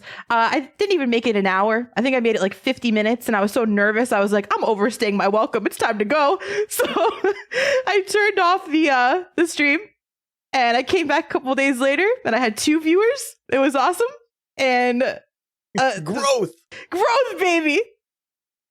And I beat the record on my 2nd stream ever. I beat the Bell's Quest world record. I'm now in 2nd place. Somebody did beat my record like 2 years later. But I was like, okay, so what do I do now? I was like, what do I do now? And I was like, well, I really like watching Mario Maker 2. So I got Super Mario Maker 2. And yeah, I started playing co-op and versus with a bunch of like friends I started making. And again, I didn't even start promoting or doing anything like that until a couple of years into me streaming, and I had no camera. You know, I wasn't a very confident person at the time. And yeah, I was like, I'm just gonna give this whole streaming thing a try. So that's kind of how it all started. And I had no camera, I had no schedule, and I think 2 weeks into me streaming, Slade raided me. And that's how I got affiliate. I would have never gotten affiliate, at least not that quickly, if it hadn't been for the Slade raid. And I think that's how Pancho Taco found me, if I'm not mistaken, was from that first Slade raid. So possibly. I don't remember at this rate. I think it was because you're a founder of my channel from like way back in the day. So yeah, I started streaming, and like maybe for like a year, I didn't network. I didn't have Discord. I barely went into other streams. I didn't really know what I was doing. And I remember I did a 24-hour stream like a year into me streaming. I had no business doing a 24-hour stream. 5 viewers was like the best day ever. And I had no business doing one, but I did. And Pancho was his wife were there, and tons of people who are still friends with me are there. I played Until Dawn, and I did my first ever play of Dark Souls 3. It was super fun. But I had just gotten a camera then. It took me like 10 months to get a camera. And when I first started streaming, I was still in Florida. But I quickly I took a move to Rhode Island. I was like, let me try, like, I wanted to kind of like have a change in my life. And I certainly won't focus on anything sad, but I had a really hard time when I lived in Rhode Island. I went through a lot of stuff, and I was ready to end my streaming career. I was ready to stop. You know, I didn't have confidence. I didn't have a plan. I didn't have a schedule. Every time I streamed, I felt like a burden. Like people just came there like because they felt bad, you know, like, and that's how I felt at the time. And I'll try not to cry, but Pancho started streaming. And I knew Pancho said before I was his first like real friend on Twitch, like that, like recognized him, said hi to him all the time and stuff. And I started watching Pancho from his first stream, and it took like a while later he made me a mod and everything. It was right around that time. I want to say like May of 2021. He made me a mod in the stream, and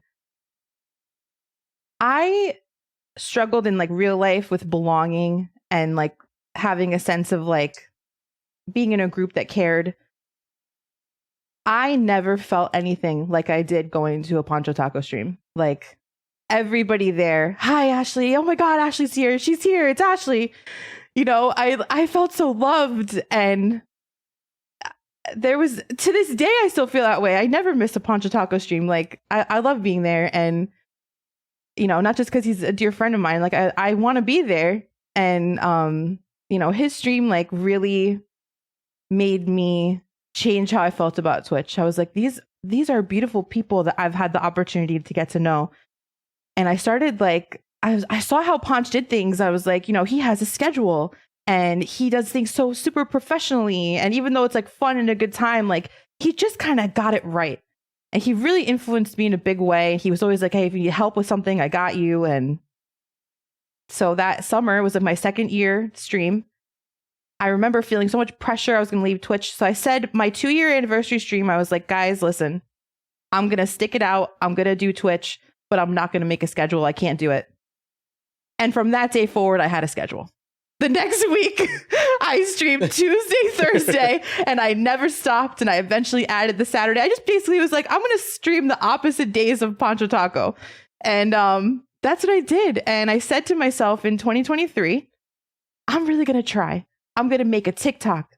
I'm going to make a YouTube. I'm going to post at least 3 TikToks a week. I'm going to post a YouTube every single week. And I'm going to support the people who support me. I'm going to hang in the streams that I really enjoy. And since last year, I lost 135 pounds. And I've done a lot of stuff in my real life. I moved back to Florida. I got a great apartment. I have my beautiful dogs, and I have all these amazing friendships that I've made in the last 3 years. I decided I was going to try really hard at Mario Maker. I used to only play normal levels and speed runs, and it was garbage content that no one wanted to watch. I was like, you know what? I'm going to play hard levels. I want to play expert levels and super expert levels. And I'm dyslexic, so I have a hard time with like button pushing and stuff like that. Like my brain just can't tell my fingers what to do fast enough sometimes. So it may take me 8 hours to beat a level that it takes Pancho Taco 20 minutes to beat, but I get it done. And I think that that's the atmosphere of my stream is like, yeah, I'm not great at certain games, but man, will I grind it out until I get it right. And just through TikTok, I met through TikTok, never knew him before, Sherby, Cheese Pops, Isherwood, Tanuki Dan, Chess WC, all people who have touched this podcast, and I never knew them till TikTok. And my viewership has more than quadrupled. And I am proud of the community that I've built, where even though there's a lot of adult humor, it's really positive, and people come in and they share their lives with me and they share their day with me, and I'm happy and I remember things about them and I love on these people, and it's never an act. It's just because I love what I do. I get there's people waiting for me, in the chat, and I have to stop myself from crying most streams, like before I even start, because I'm like, I'm just some chick that lives in Florida that's terrible at games, but man, do I love sharing that time with these people. And I'm so appreciative of where I'm at now, from one viewer and no camera to today. And sorry if I blabbed for too long, but that's how I got here. To think it all started with David Pancho Taco's beautiful hair on that stream to keep him. I'm so glad that hair looks so immaculate, because Ashlee's stream, for real, if you've never checked it out, go check it out. The best, how I like to describe Ashlee's stream, it's like going to a party in college or going to a party in high school where it's just a bunch of friends being foolish together, having fun, and it's just such a cool atmosphere. Like, there's not music playing in the background, but you hear music in there because it's just a bunch of people hanging out, having a good time. It makes me feel 10 years younger, like I'm hanging out with the cool kids. And it's just such a cool vibe. Go check it out if you've not been there. And it is amazing what Twitch does. And it's hard to explain to people on the outside. Like, my best friends are on Twitch now.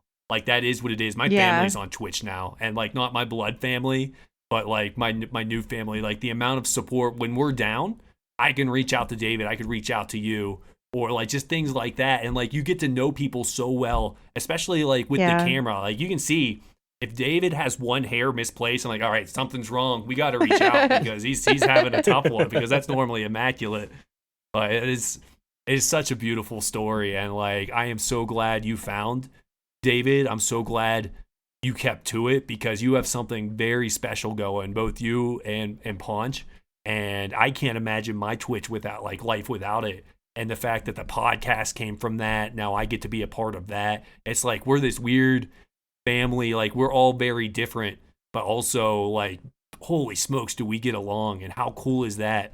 And it all stems from just one man's beautiful hair. And I can't say, I don't know why I keep repeating that. It's funny to me. I'm having a good time with that.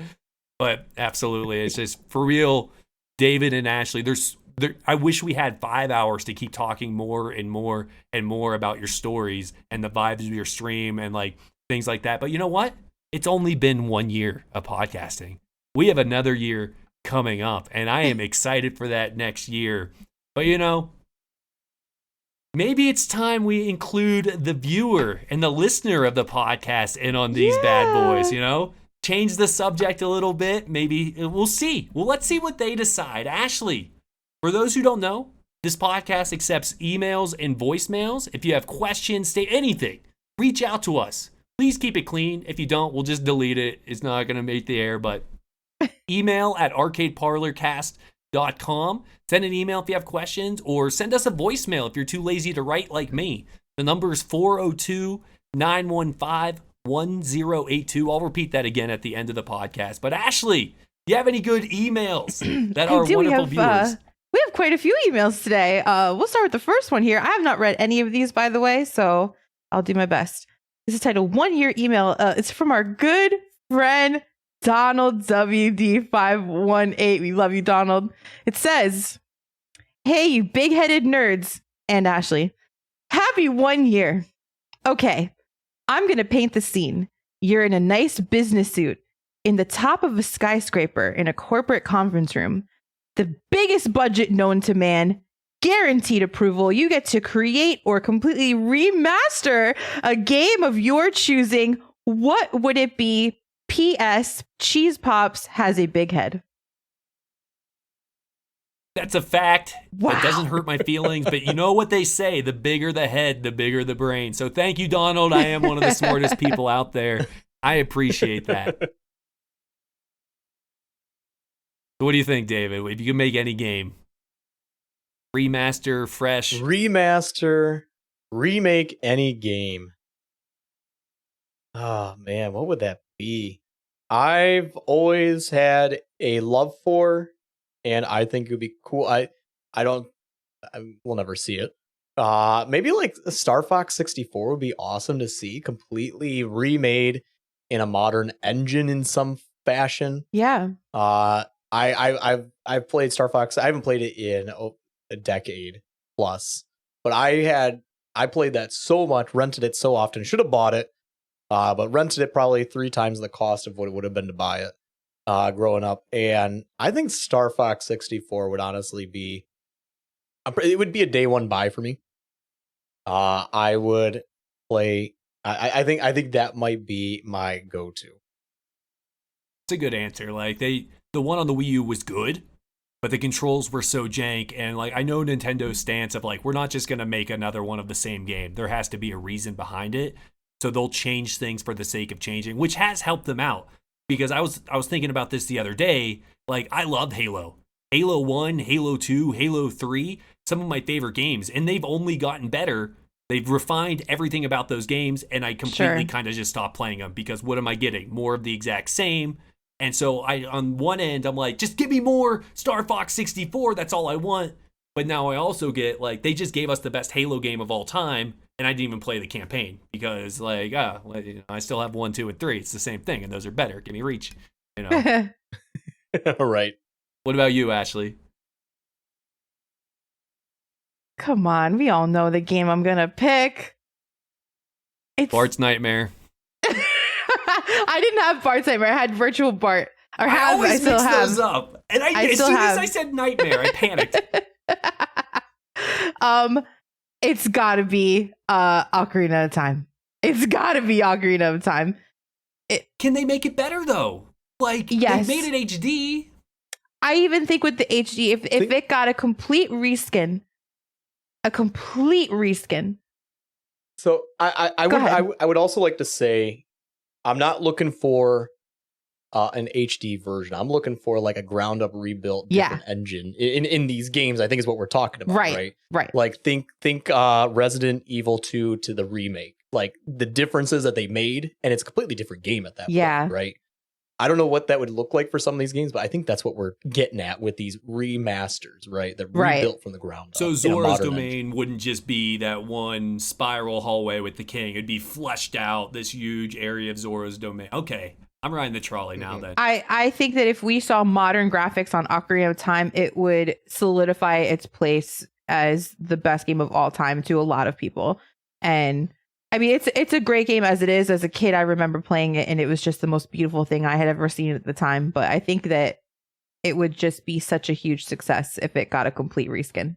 I think we're safe. It's the number one game of all. It's the Michael Jordan of games. So, like, Yeah. no matter what happens, literally, Yes. LeBron James, better stats all around. But we're just going to be like, no, Michael Jordan, terrible. Sorry, Ocarina of Time, best game of all time. You know, I don't need to listen to you. It's like, but well, this is like, well, no, Ocarina of Time, conversation's over. And but it would be super cool. I'm with you there. Yeah. I think for me, Castlevania. Give me Castlevania. Sure. I don't care anything. Any? Remake Castlevania 1 on the it's just, there's something about the vibe, the atmosphere, the goofiness. I love the Castlevania series, and for how much Nintendo frustrates me, at least Nintendo gives me new games of game series that I like F-Zero, Metroid. At least we got a new Super Metroid. What was it? Metroid Dread was awesome. Castlevania has just been gone. Like the biggest, and do they at least give it to a studio to mess up with? I don't care. I'll pretend I like it, and they do nothing with it. So mine would be Castlevania straight up. Nice. I feel like there should be hope for Castlevania at this point. They did an amazing crossover with Dead Cells. Like, they let them do the sweet crossover that everybody loved. Like, everybody wants Castlevania back. Maybe we'll get something. I don't have any faith in Capcom, right? Konami, look me in the eye. Konami, sorry, yes, Konami. No, Capcom. I have faith in these days. Not Konami. No. Absolutely not. Look me in the eye, Konami. Just give it to FromSoft. They'll do great. It'll be amazing. They'll call it Dead Souls 3 Castlevania Edition. I'm in. You know, I don't care. Love Just it. let me play a game with a whip. That's all I want. Sorry, I got mad. Good email, Donald. We got another one here. We got quite a few, actually. This next one is titled Question for 1 year anniversary. It comes to us from Fine Cup of Coffee. I hope I'm allowed to say this since his name has been said. That second viewer on my second stream was Fine Cup of Coffee. Been my friend since my second stream. All right, it says, hello. It's me, Fine Cup of Coffee. It is August 6, 2023. The weather is 80 degrees and sunny. Today I watched Back to the Future and had some leftover vegetables for dinner.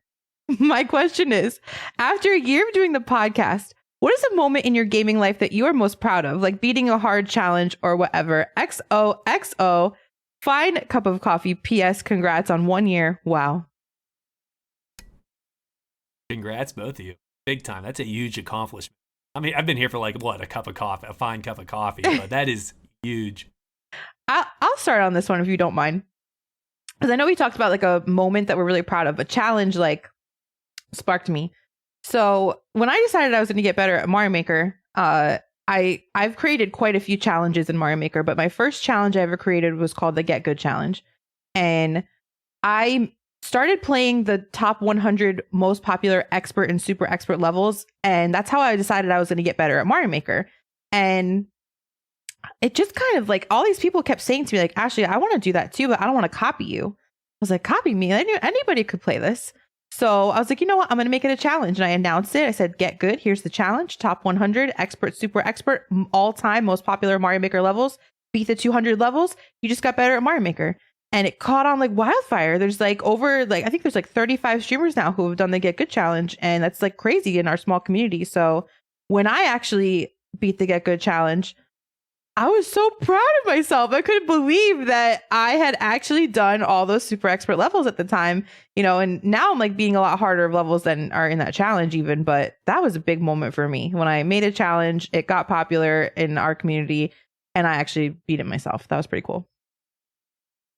Such an awesome challenge. I had so much fun watching it and then watching other. There's one thing about watching people play just really hard levels and grinding it out, but you get equal amount of joy as a viewer watching someone grow in their skills. And those levels were all really good. They're not just terrible levels. They're not just training levels. They were like genuinely fun to watch. and then watching someone get their first shell jump, watching someone get their first double, watching someone get their first drop. It's just, it takes you back to when you were there, and it is genuinely fun to watch. I love that challenge so much. It was a blast. Thanks. I'll never forget when you beat it. But what about you, David Punch? The hardest thing I've done, that's kind of tough to think.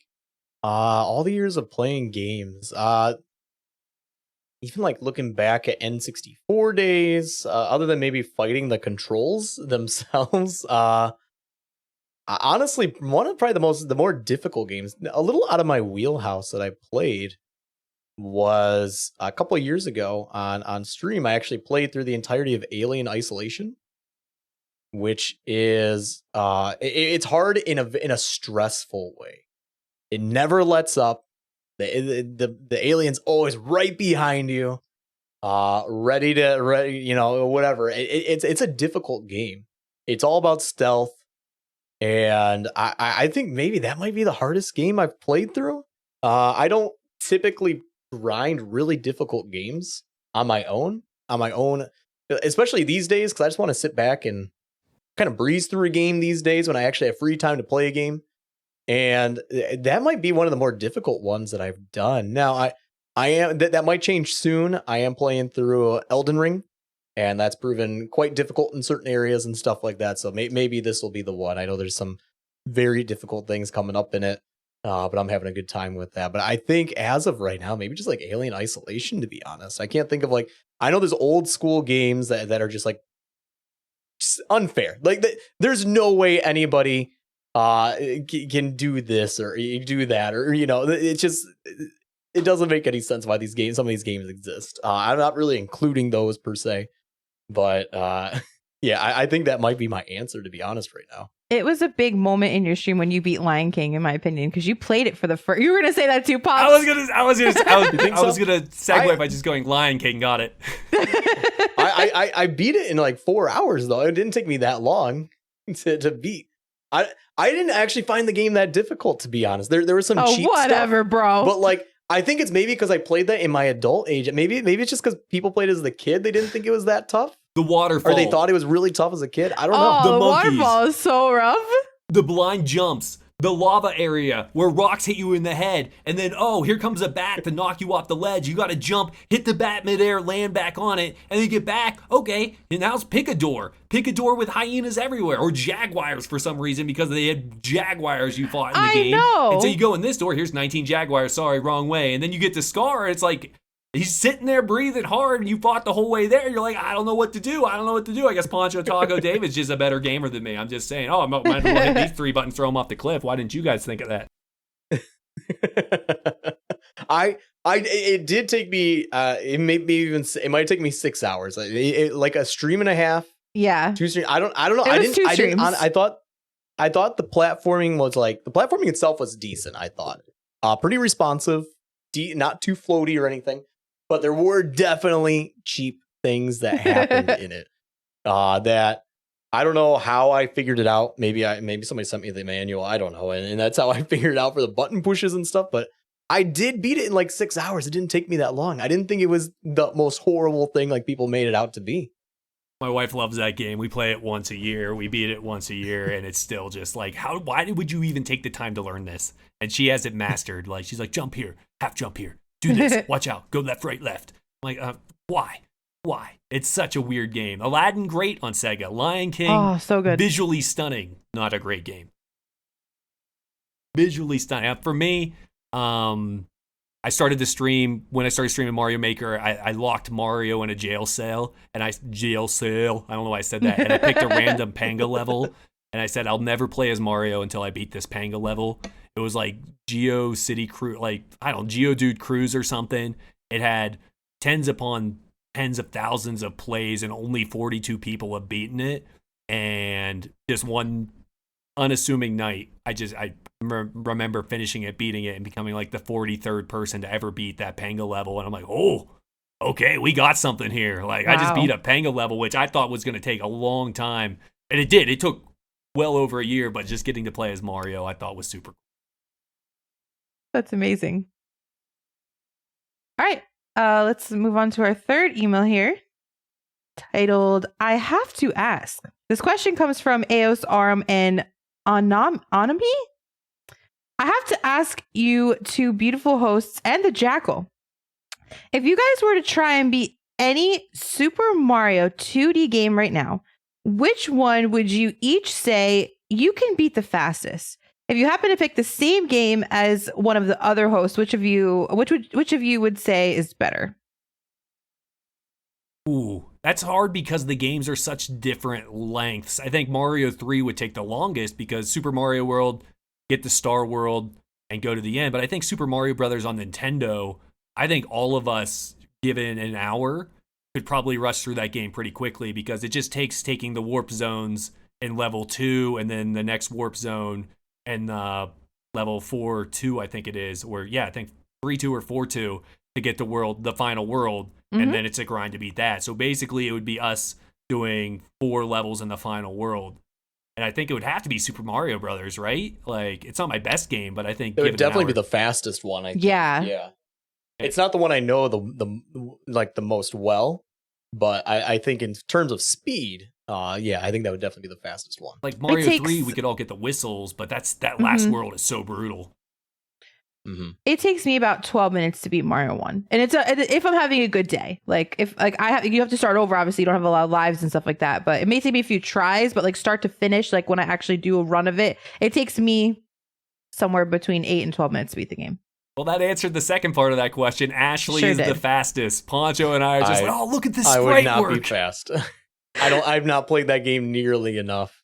It's to be able to be proficient at it. It's funny because Chess and I did. I was a guest on his stream once, and we played Mario 1. And when you play a 2-player, your 2 games are completely separate games. So you're not like helping each other anyway. It's just once Mario dies, you pick up where Luigi picked up or left off, I should say. So it was funny because we were playing all night long. We just kept dying. And like, it's a speed run. We were just trying to like get to the end as fast as we could. You lose your lives, you got to start over. And we ended up winning on the same run. It was such an epic moment. Like everyone went wild when we both beat it. But yeah, like as long as you don't lose your lives, it only takes about like 10 minutes to beat Mario 1. Easy peasy. I think that game has like a secret continue too. Like if you hold an A and hit start after a game over, you start back on the same world. So like, as long as you get to the world 8, it's not, you won't start at 8-4. You'll start back at 8-1. 8-1, with only 2 lives, which is still, that is like one of my least favorite Mario types of levels where nothing's hard. It's just 10 minutes to get through. And I think it's 8-1 or 8-2. That is just the longest amount of time. And it's just one mistake and it's not hard. But it's just 10 minutes of gaming, and then if you lose, you have to do that 10 minutes of gaming again. That's my least favorite type of level because it's just, I don't want to do this again. That's Nintendo hard. It's not actually hard. It's just really, really long. All right. We got 2 emails left. Here's the next one. It says, I love y'all. This is from J Major 7. Says, hi, Ashlee, Pops, and Ponch. If the 3 of you were in a Survivor type scenario, who would be the first to get voted off the island and why? Ashlee. There's no way. First one voted off. There's no way. She is going to be the most likable person. I don't want her on the final 2. So we're forming I don't want alliance? her going to final 2. She's the most likable of the 3 of us. She's not going to final 2. She's not going to final 2. So like, she wins the million. Let's go back to the hypothetical. Is it just us 3 or is there other people involved? If it's just us 3, I agree. I'll join an alliance with you and vote Ashlee off because she's winning. I have no chance 1-1 versus Ashlee. Michael versus David, there's a chance one of us is going to win. But Mike versus Ashlee, David versus Ashlee, everyone's going to vote for Ashlee. Immediately more likable. We're not getting any votes. No votes. I'm voting Ashlee off. She's the 3rd. She's placing 3rd in Survivor. If it's a larger group of people, though, Ashlee's getting through a few rounds that help like the teams. I'll be gone. I'm the loudest and stupidest, and I like picking fights for fun because I think they're hilarious. Same thing happens in Mario Party. I'll be in last place. My stars will get stolen just because it's funny. I've been there. I'm the target. Every family board game. It doesn't matter if I'm doing good or bad. I am the target. I know this. But if it's just us 3, I agree. I'll form an alliance with you and get Ashlee out of here real quick. There was no hesitation.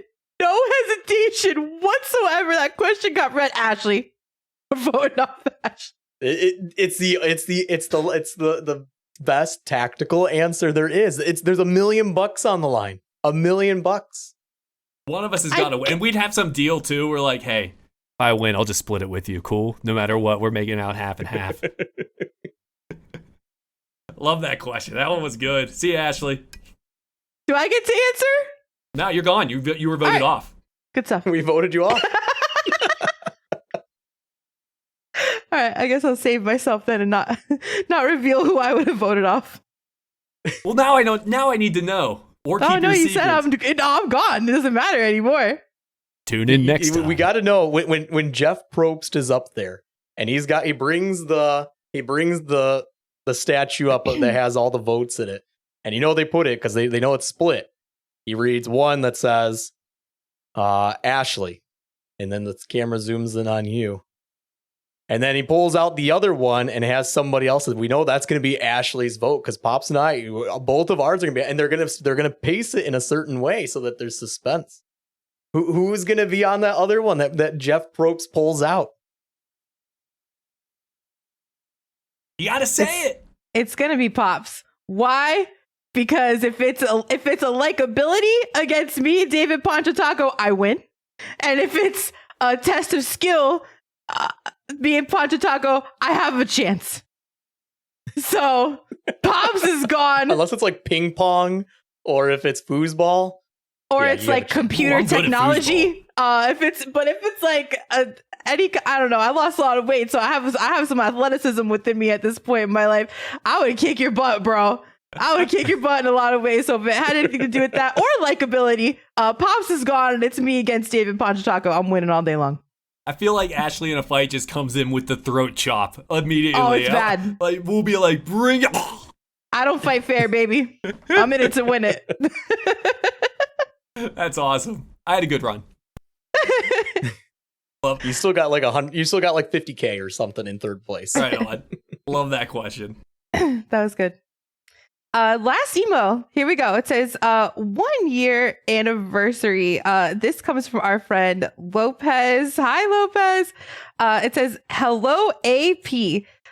Just wanted to say congrats on the 1 year. It's a big accomplishment. I want to thank all three of you for the great content, entertainment, and all the fun. Also, thanks to our blonde friend, Bleachy B, for getting this started as well. Hope this is just the beginning. Can't wait to see what the future holds. P.S. Hi, Ashlee. Your friend, Lopez.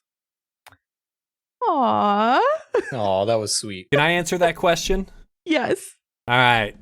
Thank you. That was very sweet and very much so agree. And huge shout out to Jackson. The shoes that Jackson left in this group of people, like trying to copy that energy, that wild card has been impossible. I can't do it.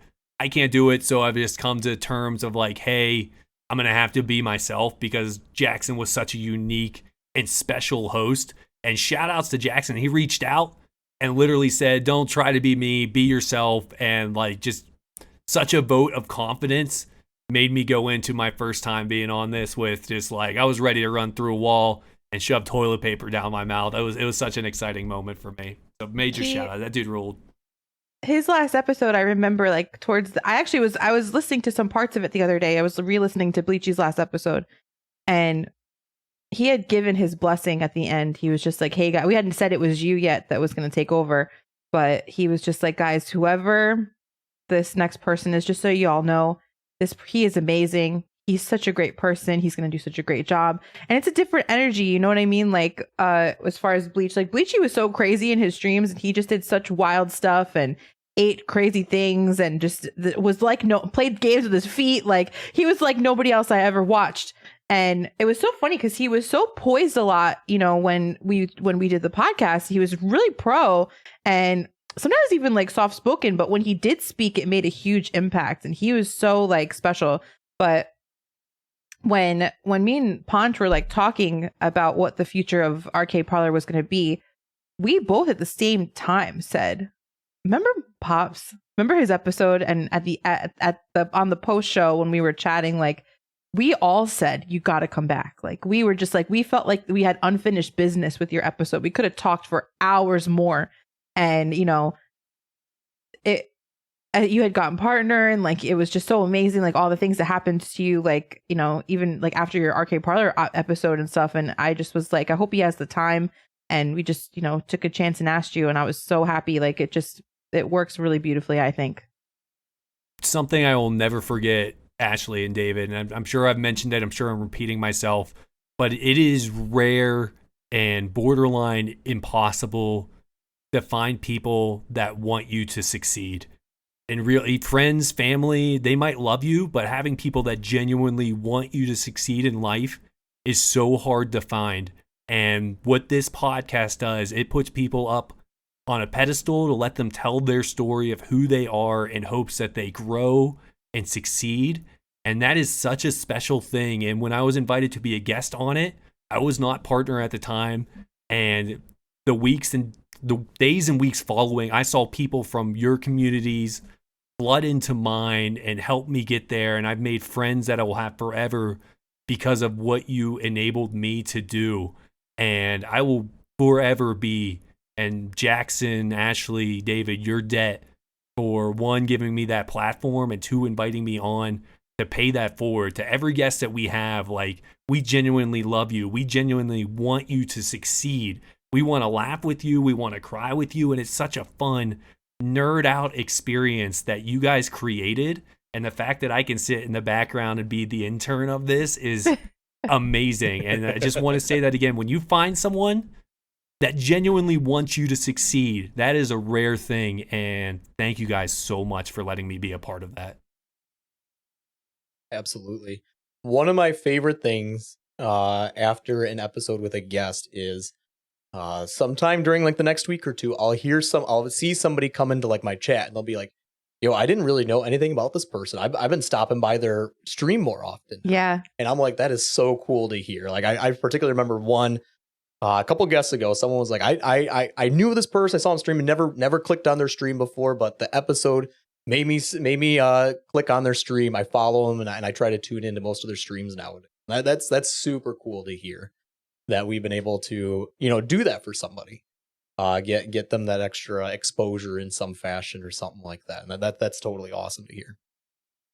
Means a ton. I'm telling you, as one of the guests, changed my life. And that's what I'm hoping the next year. That's what we do. Carry on that tradition, have people on, and like, let's show what they can do.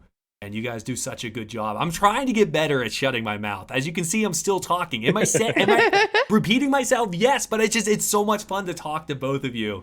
And a year in the books has been a blast. So I love it. All right, I got to keep this thing rolling. We're getting crunched on time. Do we have voicemails, Punch? We actually do have voicemails. Let me go ahead and play one here for the episode here. Yeah. Hi, this is Jim Methuselah calling. I guess I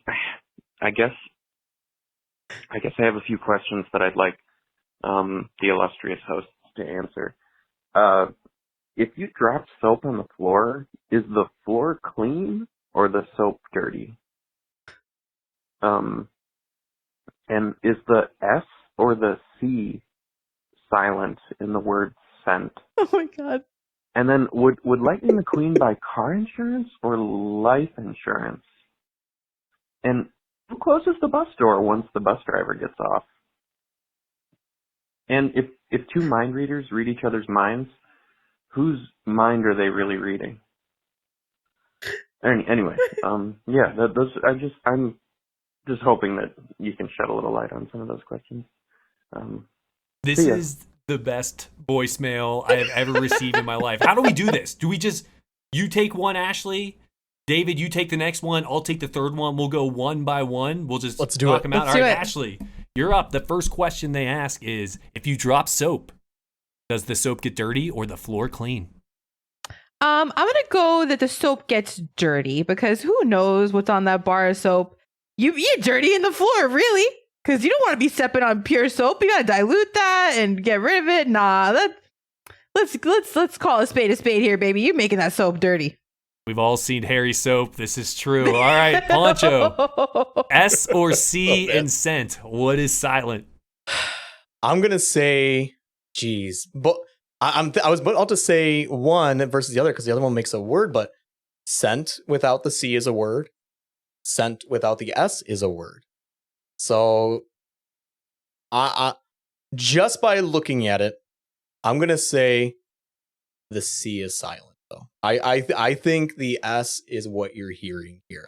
That's my belief there. I think you're hearing the S. You're not hearing the C. You're hearing the S. Oh, I love the next one's for you. I just realized what happened there. Lightning McQueen doesn't have a soul, so it'd be car insurance. All right, next question. The closest. No, you don't get to get away with it that fast. Oh, no, you do not. We are taking a pause if my name is Ashlee Florida. I need the listeners to know, and oh, Pop's face, he's so mad. There was a time that our Cheese Pops was on like a trivia show of sorts. It was a really great stream. There was a lot of great streamers involved. And one of the questions was the name of the movie, which features Lightning McQueen, if I'm not mistaken. And Pops, can you let everybody know what your answer was? Speed Cars, the race movie. Speed Cars, the race movie. The worst part about it is that it was with two of like my heroes of Twitch, with Sherby and DGR Dave. And I was assured there was no way I could embarrass myself. And bam, I embarrassed myself. To this day, I believe in Sherby's stream, there is a picture of me on Lightning McQueen's face. And it is an emote that gets spammed. It gets brought up often. It is, I am a shameless human being. I was filled with so much shame and regret on that one. That one hurt. But thanks for making me relive it on this year spectacular, Ashlee. I appreciate you so much. You're just the best. Thanks, Pops. All right, your question is next. And the closest store once the bus driver gets off. I don't get that one. It's I believe it was who closes the door once the bus driver gets off. Oh. I believe that's how it was said. Mm-hmm. Oh, I gotta tell a little lore. Like, I've never taken a public bus in my life. School bus? Yeah, I did like a school bus before, but like, I don't know. Is it like a the timer? Ghost of Christmas like, Past. I don't know who closes. I don't know who closes. Isn't a bus door like the driver has like a thing next to it? It's like a crank right, on the inside. Yeah, it's almost like a crank. Like he pulls it and then locks it into place, and it like pushes the door. So I imagine there's got it. I'm not looking at a bus right now, but I imagine there's a keyhole on the outside, right? You got to unlock it, and maybe when you turn it, it's enough to grab it also and pull it. I don't know. I've never really paid that close attention to a bus to be honest. I'm gonna go there has with to be some sort of mechanism. Yeah, it's called the Ghost of Christmas Bus Driver, and that's who closes it. And now we all know. Sounds right. Yep. Jim. Yeah, like Jim. Sounds right. All right. Science. Ponch, you're up. And that question is, if two mind readers read each other's minds, whose mind are they really reading?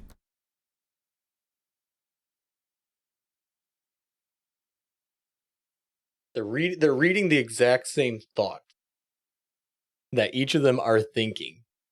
I mean, they're still reading each other's minds. They're still reading each other's minds. Would it be like picture in picture, where it's just like when you pull up OBS live on stream and it just goes into it infinitely? Like infinite? I think that's what that is. That's what it looks like. They're just reading their own mind indefinitely. It's just an endless loop, maybe. I think we nailed that. I think we put a stop to all of those questions. There you go. Jim, you're welcome. You can rest easy tonight because we crushed those answers. Do we have any other voicemails? We have one additional one. Let me go ahead and play that here. Hi, Quaker here. First of all, Slade loves Slade Road to Ashlee, Florida, and hello to the wonderful and handsome Cheese Pops. I actually have a pressing question for Poncho Taco.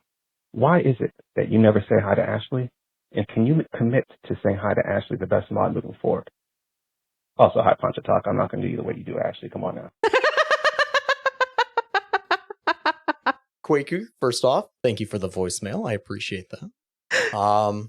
Will I commit to saying hi to Ashlee? Sure. Wow, big if true. Hi to Ashlee. All right, I done. just got a piece of paper from our producers. Let me read that. Survey says that was a lie. No, they will. Quake. The caller has asked me to commit to saying 3 words. Hi to Ashlee. I will absolutely do that. Oh, come on. Take the 2 out. That's what the voicemail says. Not gonna lie, I will do it. We got into our pre-show production to make sure sound was good. Ashlee and I were in here talking. David comes in and goes, "Hey, what's up, Pops? Let me see if I can figure this out." And Ashlee was just sitting there like, okay, whatever. If you don't know the lore, I'm a big greeter. I don't care what stream I'm in. If you're my friend, I'm going to at you and say hi. It's just who I am as a person. I'll say hi to 50 people in a Slade stream, and I don't care because it's just, I'll take up the whole chat saying hi to my friends. It's just who I am as a person. And 99% of the time, Poncho Taco does not say hi back to me in any stream that I say hello to him in. And in his own, and I have a thing. I don't know what it is. I like a hi. Like, hello is cool. But like, it's just the lore. Ashlee, Florida, you at her, you give her a hi, and I'm like, why not? I'm one of your best friends. You can't say hi to me, bro. So it just became like a meme, and now he purposefully just never says hi to me and breaks my heart every time. But you know, he makes the people laugh. I think that's one of my favorite parts about Twitch too, is like the memes that the more you spend in the community, you start to get those insider memes, like things like that. Punch doesn't say hi to Ashlee, and it's fun. And you always got to catch people like, I'm not actually mean to this person or anything like that. It's just an inside joke, but I love that. You know, I will do my best to say hi to Ashlee as well, as long as we can, try that, David. There is never any malice. If you come to my stream, I don't take much of anything seriously. I think people know that of me. They know who I am. They know what I'm doing on Twitch. That's awesome. For real, go ahead. I just want to say, when we do the podcast, for those listening, it is live, and it's on our Twitch channel, twitch.tv/arcade parlor. And I don't read chat or anything. We keep it really authentic. But I have a window. I have a giant screen, and I have a window like to the right where the chat is going, and all I see right now is like a zillion highlights of people saying hi to me. So hi everyone. Let's go. And just remember, if you want to be a part of the show, we have another year coming this way. We want your questions. We need to know what you're thinking about. So please email us at email@arcadeparlorcast.com, and the phone number is 402-915-1082. But if you're like me, you never have anything to write down during the podcast. So just reach out to us. Say, hey, yo, Poncho, what was that email address or what was that phone number again? We'll get it to you because we want your questions. You could have your voice on this stream, your beautiful voice. So please do that. But we are running out of time here, so I want to make sure we have a huge announcement, David, right? I'm pretty excited about it. You know what? I want you to take the floor on this one. What's next for Arcade Parlor? We've been talking about something cool. We've been talking about, I think last episode we teased that there will be, in celebration of 1 year, we're going to be doing an AP Plays this month. We've been talking about, it's been hard to not say anything about it. Yeah. But basically what we have in store is a week from today, about the same time, 3:30 p.m. Eastern, on twitch.tv/arcade parlor. We are going to do an AP Plays. And you're going to say, what's an AP Plays? That's where we get together and we play a video game. It's basically a bonus podcast. We play a game. We're talking about everything. We're talking about the game. We're talking about everything but the game. We're talking about everything. We're going to be live about 3:30 p.m. Eastern. We're going to be playing like a 50 round, whatever the maximum is. I think it's 50 rounds of Mario Party All-Stars. I think that's what it is. Mario Party All-Stars, the latest one that came out for Switch. And now you listening to this say that's a 3-player game. 4-player game. You're going to have nobody wants to play with an NPC. They cheat first off and they're the worst. Nobody wants an NPC. So we thought to ourselves, what if we had a 4th person come and join? What if we had a 4th person come and join and hang out? I'm happy to say that we will be joined by the one and only Sherby of Twitch.tv. Sherby will be joining us for that stream, playing 50 turn round of Mario Party All-Stars. Whatever the latest one is on Switch. I never know their names, but we're going to be playing 50 rounds. And Sherby's going to be joining us. I cannot wait for that. That's next Saturday, a week from today. If you're listening to this on release day, it's going to be this coming Saturday if you're listening to this on the day that this podcast is published. So that is August 19th, I believe. Yes, August 19th, 3:30 p.m. Eastern. We're going to be playing a 50-turn round of Mario Party. It's going to be awesome. Super excited. Yay. I know Sherby's really excited about it. He's excited to start talking about it this week. We've been keeping everything on the down low for about 2 or 3 weeks now or something about that. We talked about this, so it's going to be awesome. It's going to be a great time next week. Can't wait. And we all agreed we're going to steal stars from nobody but Ashlee, right? We're just going to wreck Ashlee. Like Sherby it was Sherby's idea, I think, to only steal stars from Ashlee, if I can remember correctly. That sounds like Sherby, right? Yeah, 100%. All right, well, this was a ton of fun. I promise you, Poncho David Taco will be back as the host, but we wanted to try something new. We wanted to make sure you knew about the story of Ashlee and David. We celebrated them in this 1 year of an amazing accomplishment. But before we head out and in this bad boy, that's my promo. I'm excited for next Saturday. That's all I have that I really want to promote. But do you guys have anything coming up that you really want to make sure people know about in your streams? I guess I'll go first. Twitch.tv/PonchoTaco. That's really all I have to say. I have some cool announcements coming up towards the end of this month about stuff happening next month. So stay tuned. I have some cool stuff coming up. I'll let you know more about that soon. But that's it. Twitch.tv/PonchoTaco. Find me there. Twitch.tv/Arcade Parlor. If you're watching this live, you're already there. Tune in next week. For my purposes, you can find me on twitch.tv/Ashlee with 2 E's _FL. I'm also on YouTube, as well as Twitter or X or whatever the kids are calling it these days under the same handle. I have a TikTok as well, which is Ashlee with 2 E's _Florida spelled out. I put some content on there every week as well. I'm announcing a schedule change this Tuesday. So if you're listening to the episode, tomorrow would be Tuesday. And I have a little schedule change that I'm going to be talking about. You may see a little more of Ashlee Florida. Other than that, listen to Arcade Parlor, twitch.tv/Arcade Parlor. Let's go. Make sure you give us 5 stars too. Yes. 5 stars, or else we're gonna send someone after you. Dave? We keep tabs on this. Dave said he'd go after people, right? We'll send Dave. Yeah, all right, definitely. All right, cool. All right. Yeah, definitely. Well, moderator of the live chat. Chef yes. Dave is coming after you. Yeah. Chef Dave's coming. You don't want that. You don't want that. Trust me. All right. Well, it was an honor to be the host on the Year Spectacular. I cannot wait to see what we do in the future. And to be honest, I really can't think of a better way that I want to finish this year with you guys than eating the official snack of Arcade Parlor, which I deem to be pretty delicious. And shout outs to you, Jackson. I speak, of course, of toilet paper. Thank you, everyone, for being here. I'm going to just eat this toilet paper while we go quietly into that good night. Listen, like, subscribe, 5 stars. To you all, Sherby, next weekend. Let's go! That's good. It's just good. Oh my God, it's awful. Oh, no, it's not. What are you trying? You're eating it wrong. It just tastes so delicious.